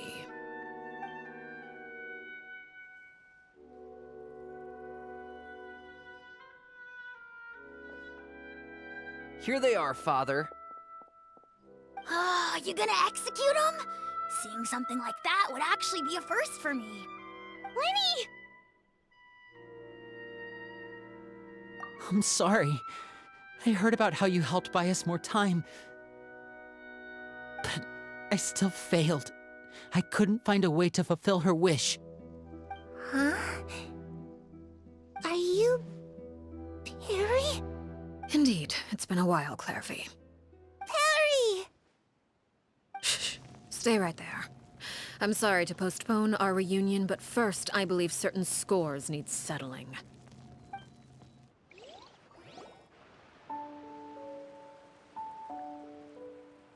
Father, let me explain. Out of my way. Father! You chose to conceal a threat to the house. And for that, you must be punished. Overall, however, I suppose your wrongdoing is hardly the most egregious of the bunch, so I'll deal with your punishments later.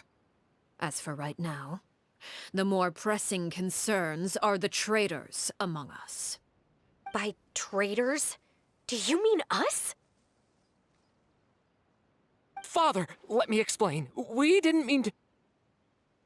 Fultz, why don't you share what you heard?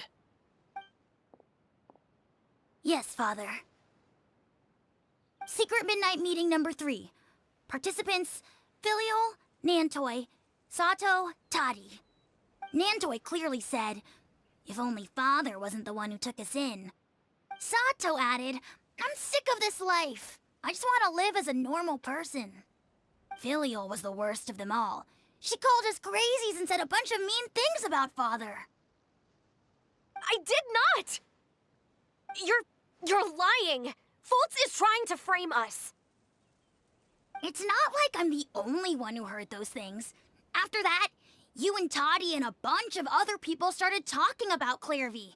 You were using all those things Clairvy brought up as an excuse to question Father. We're birds locked in a cage. The only way out is to destroy it. That's what you said, wasn't it? You little... You just want me gone, don't you?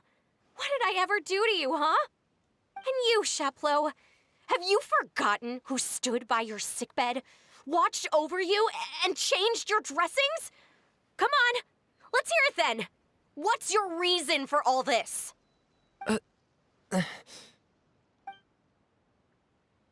You're wrong, Filial. We don't want you to die. You're our family. Liar. You wouldn't be doing this if that were the case. So why? Why have you backed us into a corner? We all live in the House of the Hearth. You know the type of work we do, Filial. A single betrayal can cost dozens of us our lives. It's not like it's never happened before. That kind of thing is hard to forget. That's why the House of the Hearth cannot tolerate any form of betrayal. Ever since we came to Poisson, you've had 7 secret meetings. A lot of the things you talked about really crossed the line. You've been spying on us for half a month? Wait a second. Now that I think about it, the move to Poisson was just a way to make it easier to spy on us, wasn't it? Because we were all in one place. You've had this planned all along. Filial, Nantoy, I'm sorry. I owe you both my life. I owe Clairvy too. If it weren't for all your help after I got poisoned, I wouldn't be standing here today. If this were any other situation, I would do anything to repay that kindness, even if it cost me my life. But rules are rules. I'm sorry. My hands are tied. Why? Why? That's enough, Filial. We made a mistake, and we should own up to it. We broke the rules, plain and simple. And now we have to face the consequences. I'm sorry, Chapleau. Fultz. I'm sorry, Father. We accept our punishment. Chapleau, according to the rules of the House of the Hearth, how should these traitors be punished? All those who betray the house pay with their lives. And so it shall be.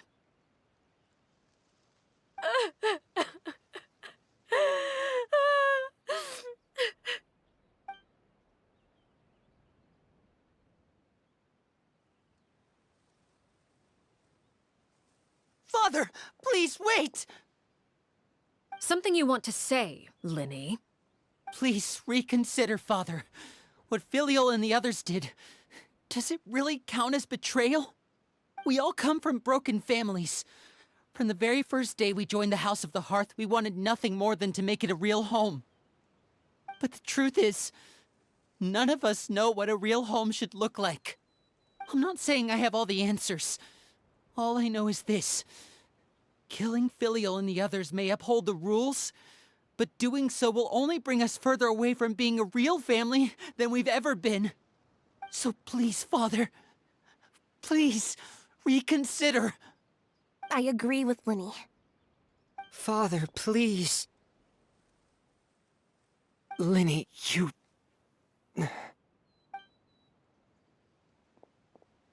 I also agree with Linny.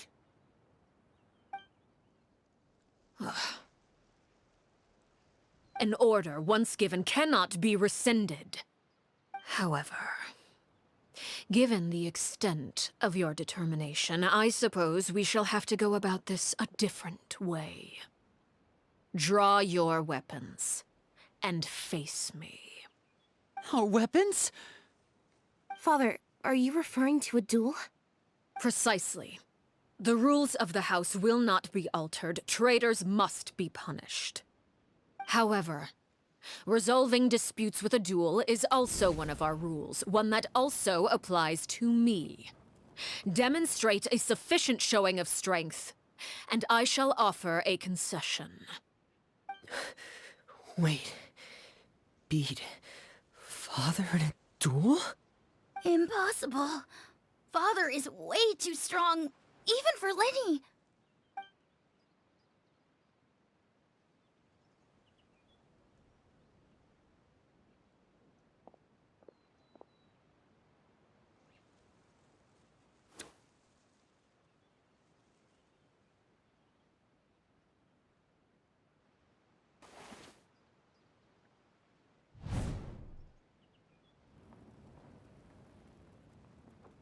Did you hear that, Traveler? Lenny and the others have to duel the knave. What should we do?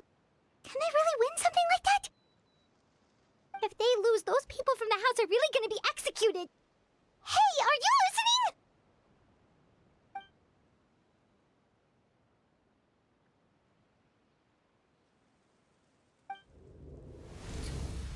Don't you want to say a proper goodbye at least?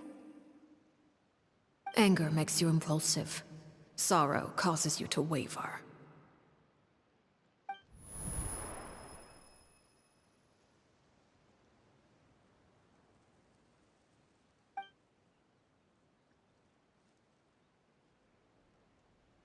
Oh. Looking at that expression on her face, she seems really serious about this. Guess that means there's no chance she's throwing the duel on purpose, huh?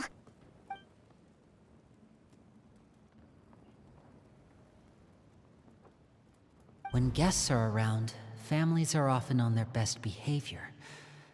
And any disputes are less likely to escalate.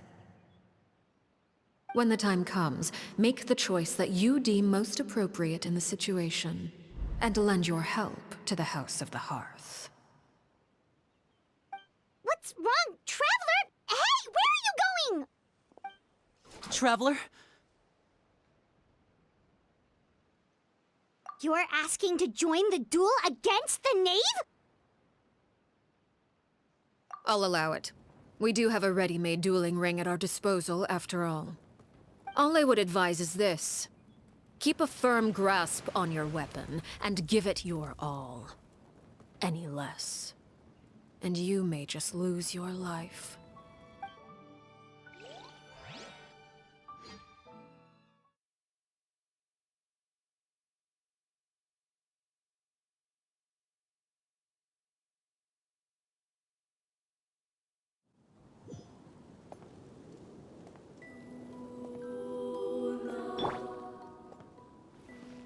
Stabilize! Closer now. Is it my turn now? Order go! And voila! Everybody stand back! Inazuma shines eternal! Closer now.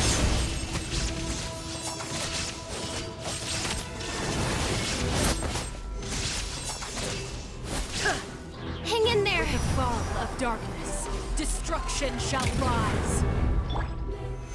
Have a taste of purgatory.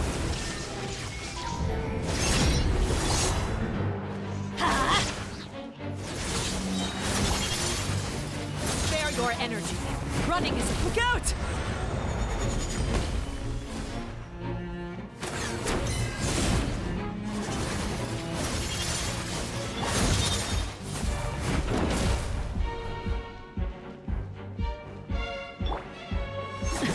Let's light it up! Look at you.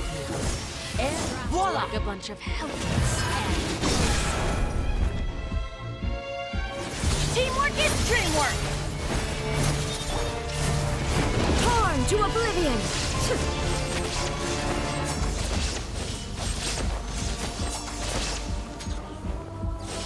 Over here! With these rising flames.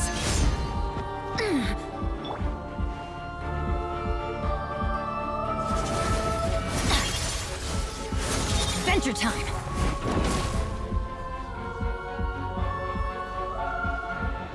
Look out! Not bad. You've proven to be a worthy opponent after all.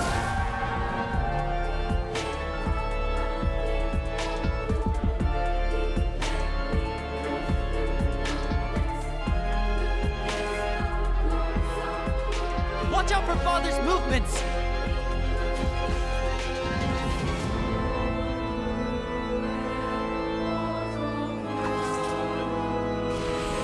With these rising flames.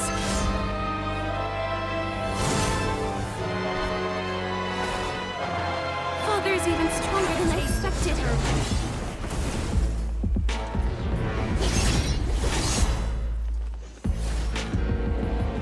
Spare your energy.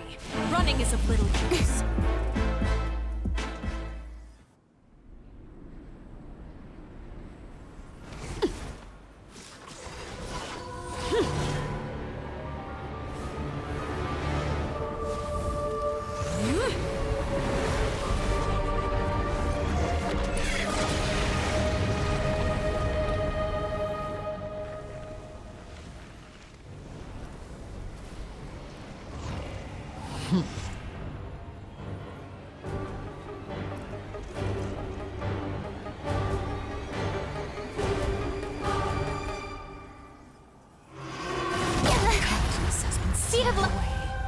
My blade Solidify. is all that remains.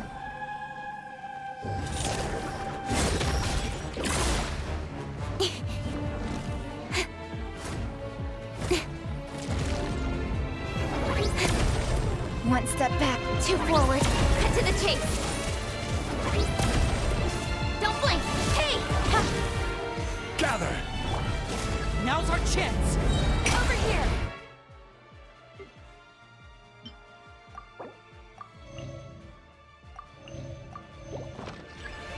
Illusion shattered. See how strong your resolve truly is.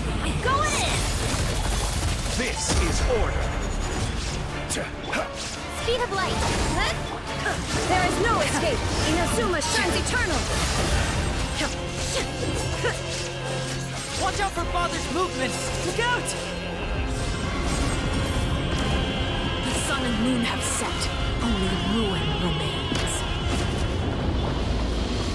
All hope has been extinguished. Let's light it up! Get nowhere to hide. Don't blink. Hey! Now's our chance! Over here!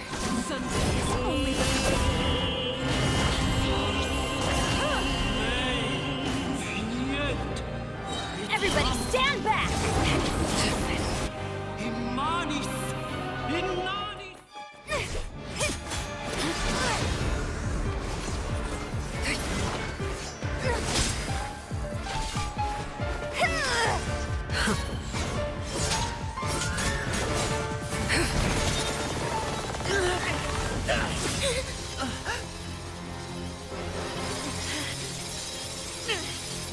You should know better than to crowd in one place.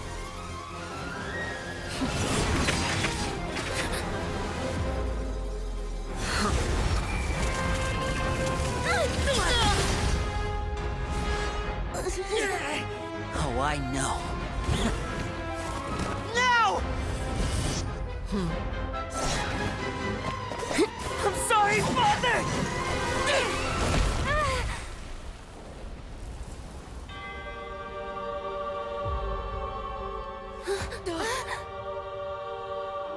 Sorry for what? This pitiful excuse for an attack.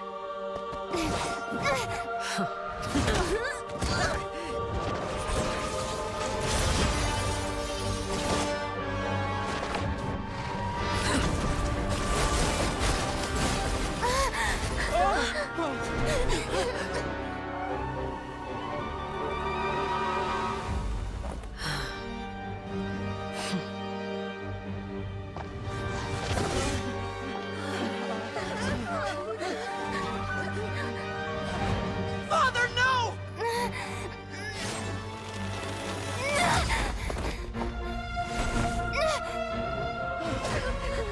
Made it out, did you? You're stronger than I expected.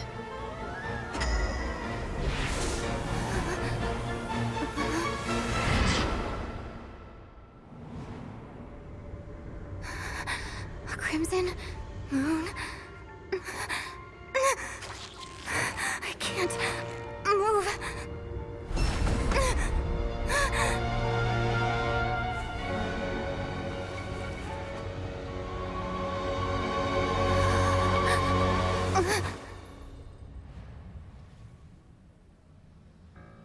Still, not strong enough to beat me.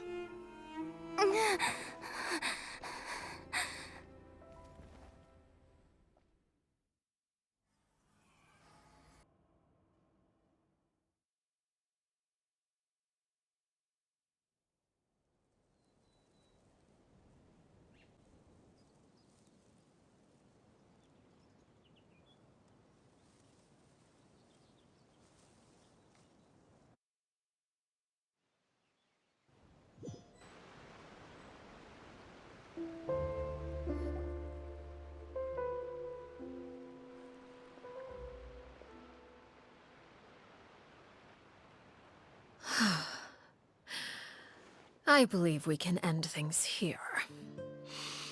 It's not often that we get to enjoy the company of guests, after all. We wouldn't want things to get too out of hand. Brother, are you all right? Lenny, Given that I am the victor of this duel, as agreed, the punishment stands. No! I never thought things would end like this. However, everyone involved in the duel demonstrated a remarkable level of strength and determination. In light of this, I'm prepared to change the method of execution. Elwar, the bottled flames I gave you for safekeeping. Do you still have them? Yes? I wasn't sure what they were for, but I've kept them super safe. I didn't lose a single one. Wonderful. Then, in just a moment, I'll have you administer them. Bottled flames? Indeed. They're the product of a secret experiment. Under certain special circumstances, flames can be extracted from my person and preserved. Once ingested, searing pain will spread across every inch of your body. No harm will come to you physically, but your memories will be burned away. If you can withstand the pain. When you awake, you'll have forgotten everything you know about the House of the Hearth, and will be expelled from the organization. In other words, administering this concoction will kill the version of you that grew up in the house, and give you a new identity.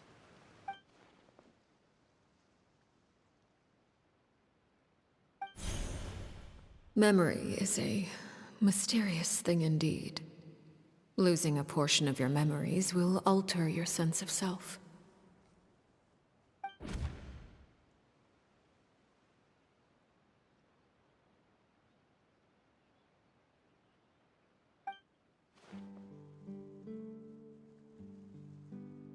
So, you're just letting us go, Father?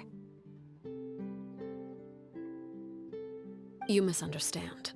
Memories are extremely important. Once consumed by flame, the version of you standing before me will die, and our secrets will die with you. So no, I don't intend to just let you go, because the person who survives will be nothing but a stranger. Even so, I won't have to live in fear anymore. I'm sorry, Father. I'm sorry I let you down. But I really... Don't cry, Filial. You haven't left the house yet, so there are still rules to be followed, yes? Remember what I taught you. Anger makes you impulsive, sorrow causes you to waver. Don't let yourself be controlled by your emotions. Of course. I'll remember. Dry your tears, and go pursue the life you really want. Yes, Father. Chaplot, Foltz, Elwar. Take them back to Poisson. And bring Linny and the others as well. I prepared 3 extra vials of bottled flames. As for whether to take them, the choice is yours. Goodbye, children. The next time we meet, I will no longer be your father. Thank you for all you've done for the house. I hope you have bright futures ahead of you.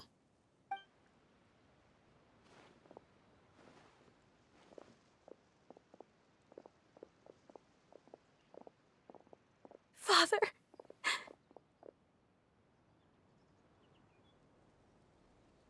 Let's go.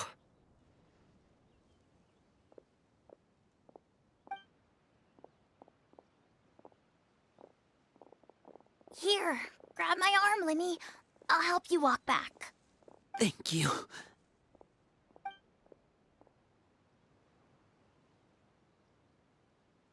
Clairvy.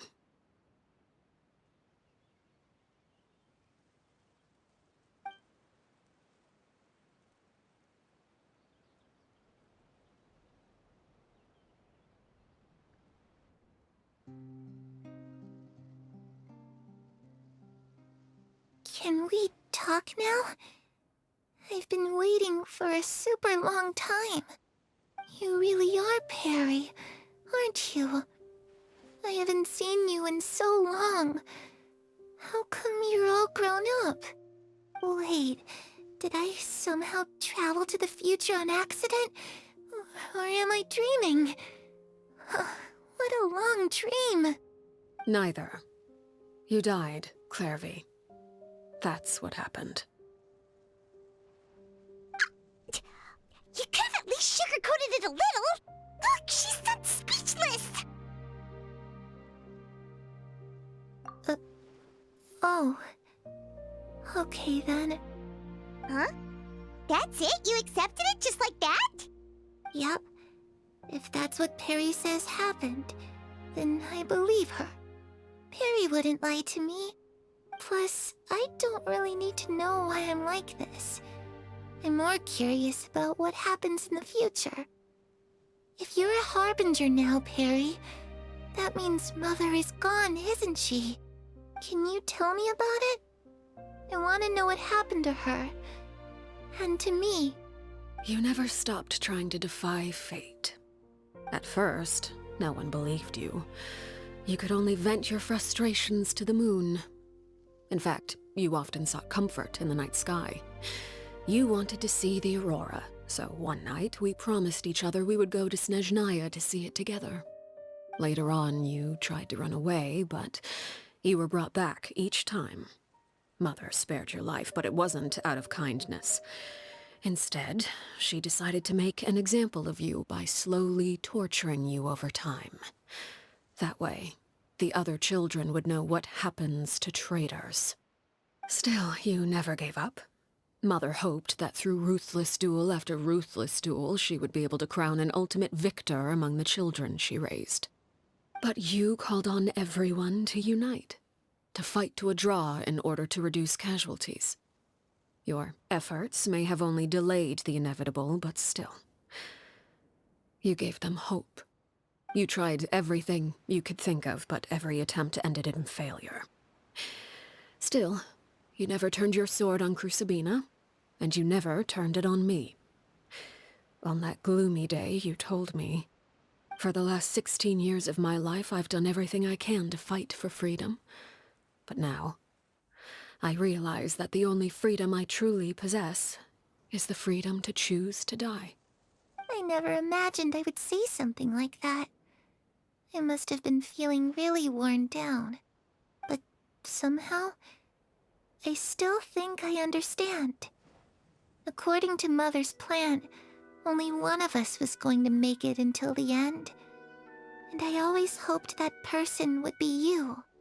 If I could do it all over again, I still don't think I would make a different choice. Even when I first met you, I knew you'd be able to do what I couldn't. Is that so? Even now, I'm not sure I truly understand what kind of freedom you were trying to pursue. But as the head of the House of the Hearth, and as the children's father, I've tried to give them the most basic of freedoms. The freedom to choose their own fate. It's something I discussed with the Eudex of Fontaine. The children who want to leave the house will have their memories wiped clean of all secrets pertaining to the organization. In return, they will be allowed to live a normal life in Fontaine without being prosecuted for their past. Of course, I won't simply hand freedom to them on a silver platter. They have to fight for it and prove themselves worthy of it. Only freedom that is earned has true value. That's more than enough. That's exactly the kind of life I was fighting for. You know, Perry, I think you're a pretty amazing king, and a really great father, too. I'm really happy that you're the one who took over the house. I guess I do have one regret, though. I still haven't seen the outside world. Well, it just so happens that our dear guests over here have been to many nations and traveled to countless places. Perhaps they would be willing to tell you what the outside world is like. Really? Of course! We've traveled all over the place. We've got so many stories, we could probably talk your ears off for 3 days straight.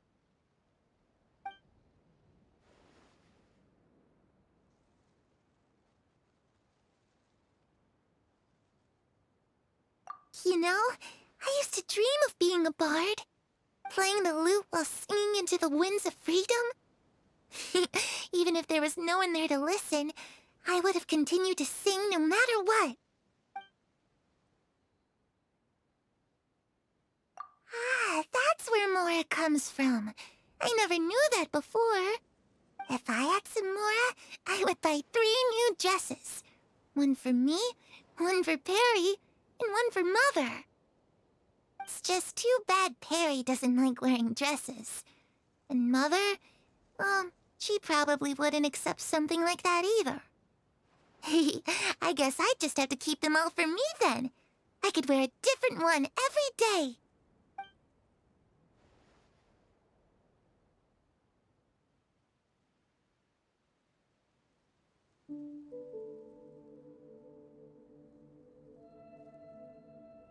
Those yokai you mentioned, what do they look like? I once saw a drawing of this one guy with horns on his head and a super scary face. Are there any yokai like that? Oh, sounds like you're talking about an Oni. Yep, we've met one, and let Paimon tell you, they're not nearly as scary as they look.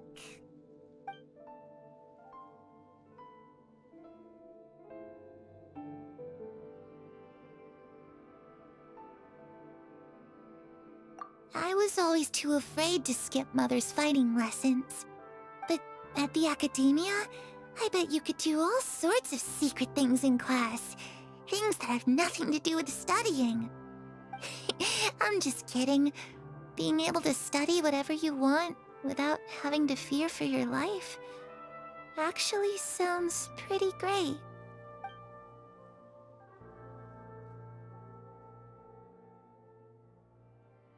The situation was super dangerous. Lenny and Lynette were accused of committing a crime, and they were going to have to stand trial at the Opera Epicles. Oh no!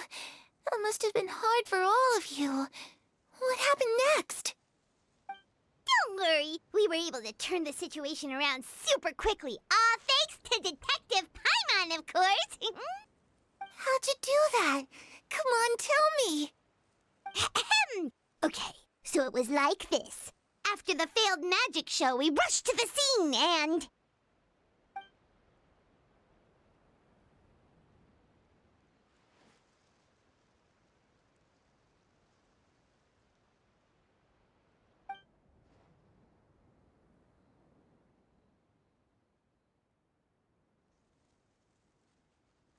Shadows don't have the capacity to learn or grow. Any new information they encounter is quickly forgotten over time.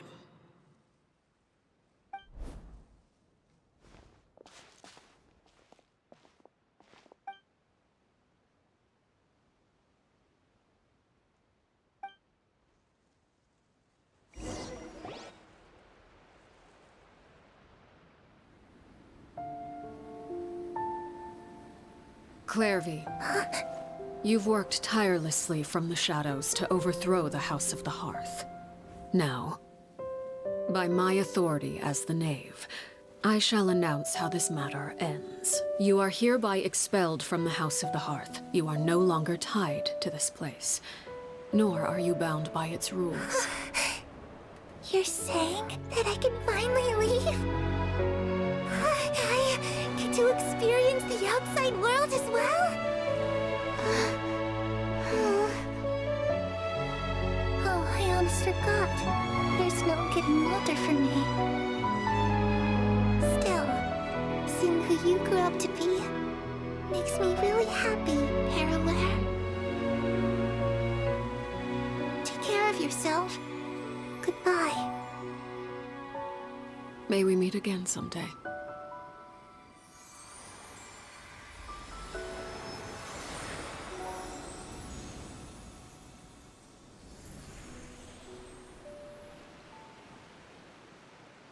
Clairvy.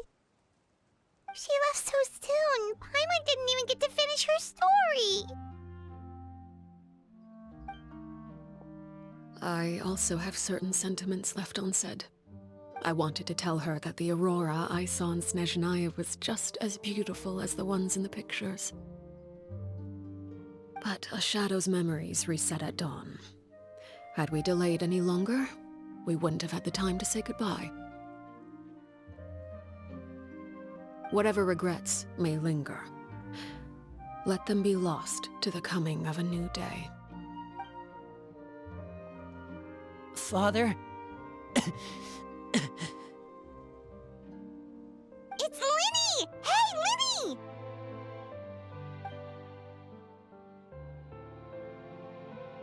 What is he doing back here? Let's go check it out.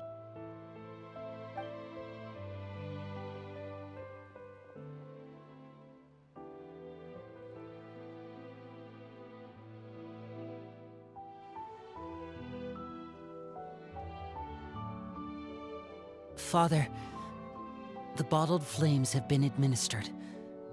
Filial and the others have left the house. And you? What have you decided? Thank you for giving us that choice, Father. But we never wanted to leave the house. It's the only home we've ever known. Lynette and Fremine feel the same way. They're recuperating back at the Hotel Bouffe d'été. But I decided to come back and tell you where we stood. I'm sure you're well aware of the expectations I have for you.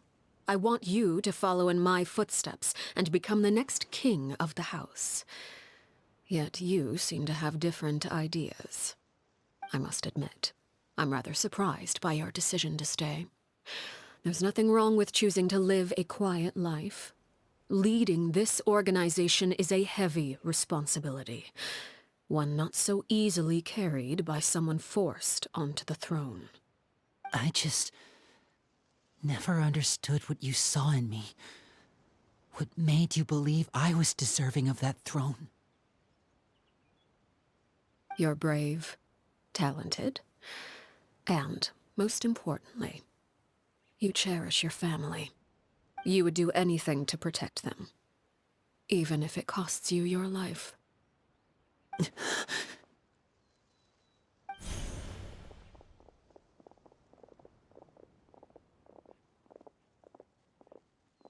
Speaking up back there was so brave of you, Linny. It's all thanks to you that we were able to convince Father to back down. You're a hero, Linny. Hero? Father is the real hero. Had Father gone all out during the duel, there's no way I would have walked away with my life. She must have had it all planned from the beginning, from the very moment she suggested a duel. I'm not deserving of that title. I'm not strong enough or smart enough. You're wrong. In my opinion, all you need to be deserving of the throne is conviction and the necessary strength to act on it. We may have different ideas of what it means to be a family, but you can hardly be said to lack conviction. What you truly lack is strength. For someone of your talent, though, that's something that will come with time. Even without that strength, you still chose to face me in a duel, even though the odds were stacked against you. That capacity to honor your convictions is what I truly see in you. Father. No one knows what the future holds, what tragedy or triumph may be in store. Being at the head of this organization requires the strength of will to face whatever comes. Caution will only hold you back. If reaching a certain standard were required to go after what you want, I would never have succeeded in killing my predecessor. Back then, there was still a considerable gap between our abilities. Strength may decide the ultimate victor, but those who let a lack of strength dictate their decisions or undermine their convictions will never be worthy of the throne. I understand, Father. Thank you. Children must grow up to surpass their parents. Only then can a family continue to flourish. The road ahead is not an easy one, so I'll ask you one last time.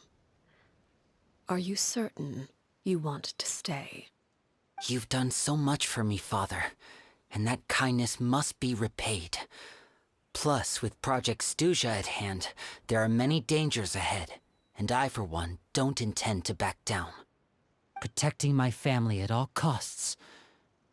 That's my conviction. Then you're welcome to stay. As for Project Stuja, you need not be too concerned. If those cowardly businessmen and heartless dignitaries try to take us down, I'm prepared to teach them a lesson. Having members who longed for the light was our organization's last weakness. With those members no longer among our ranks, the House of the Hearth is like a spider hiding in the shadows. We need only wait for our prey to come to us. At present, our imperative is to use their plan to our advantage. In doing so, a crimson moon shall rise amid the frigid blizzards of winter. No demonstration of loyalty shall go unrewarded, and no sacrifice shall be in vain. As for the two of you, whether we meet again as friend or foe, I'll remember the camaraderie we shared in this moment. No matter how arduous the journey ahead, I hope we both reach our desired destination.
Didn't Linny say that Lynette and Fremine were recovering at the Hotel Bouffe d'été?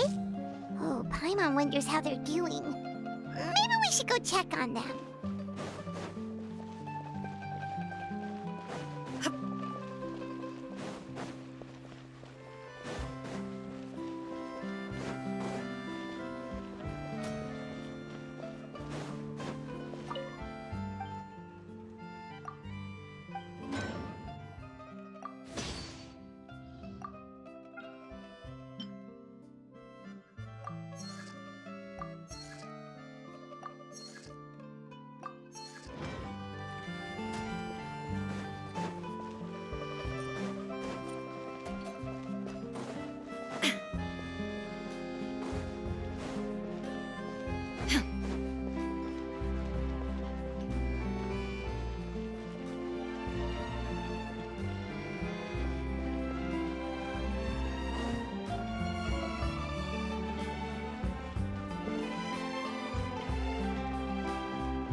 Lynette? Fremine?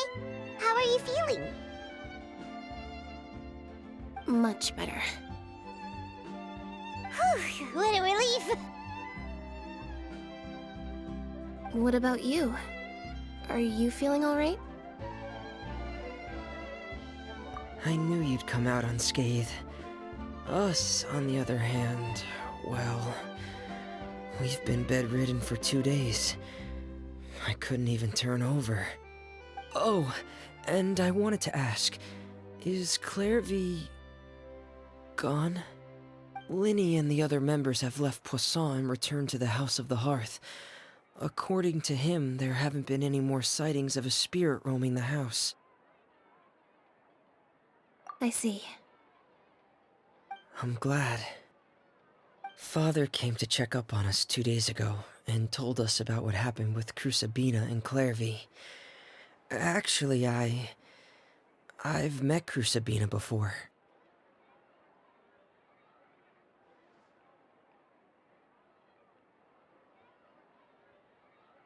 Wait, what? You've met the former knave?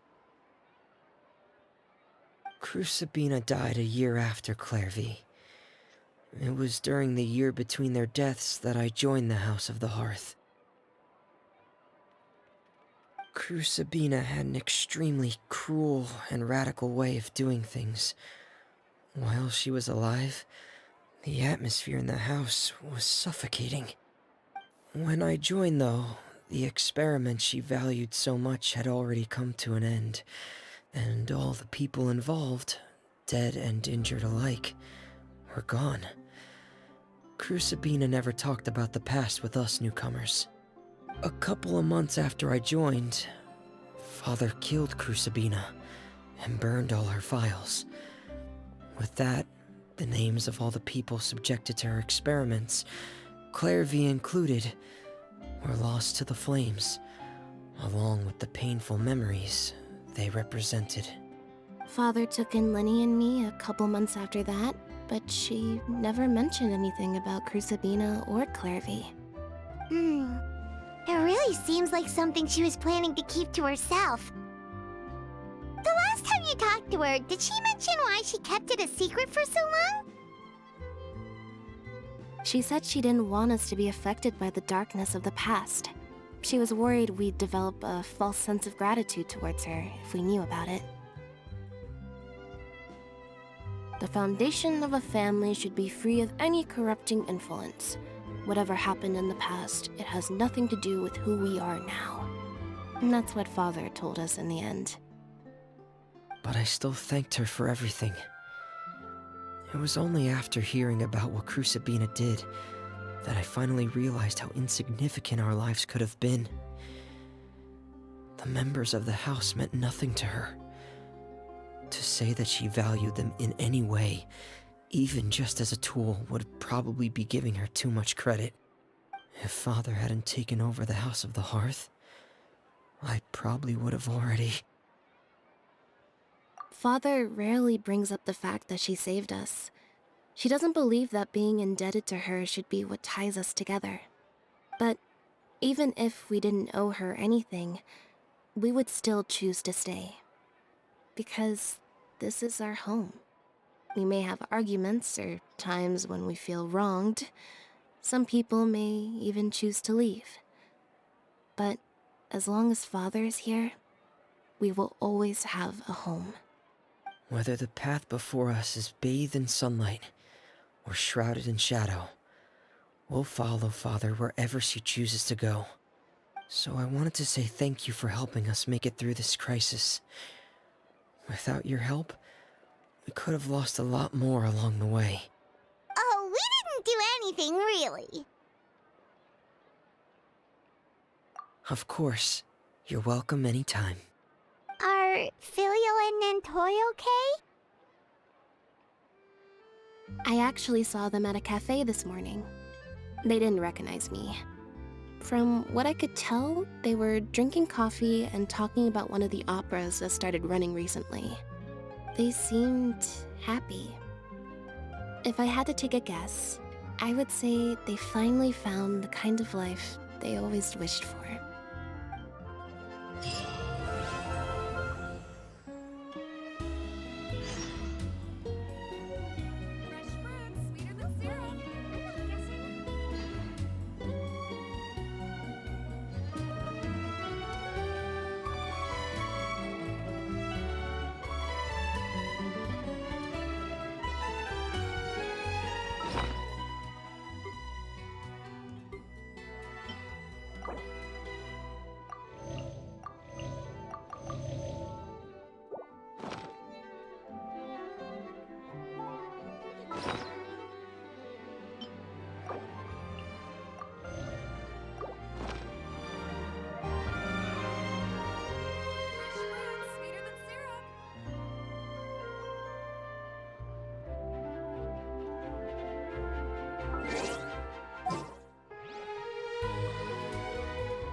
This will be a productive partnership, I hope.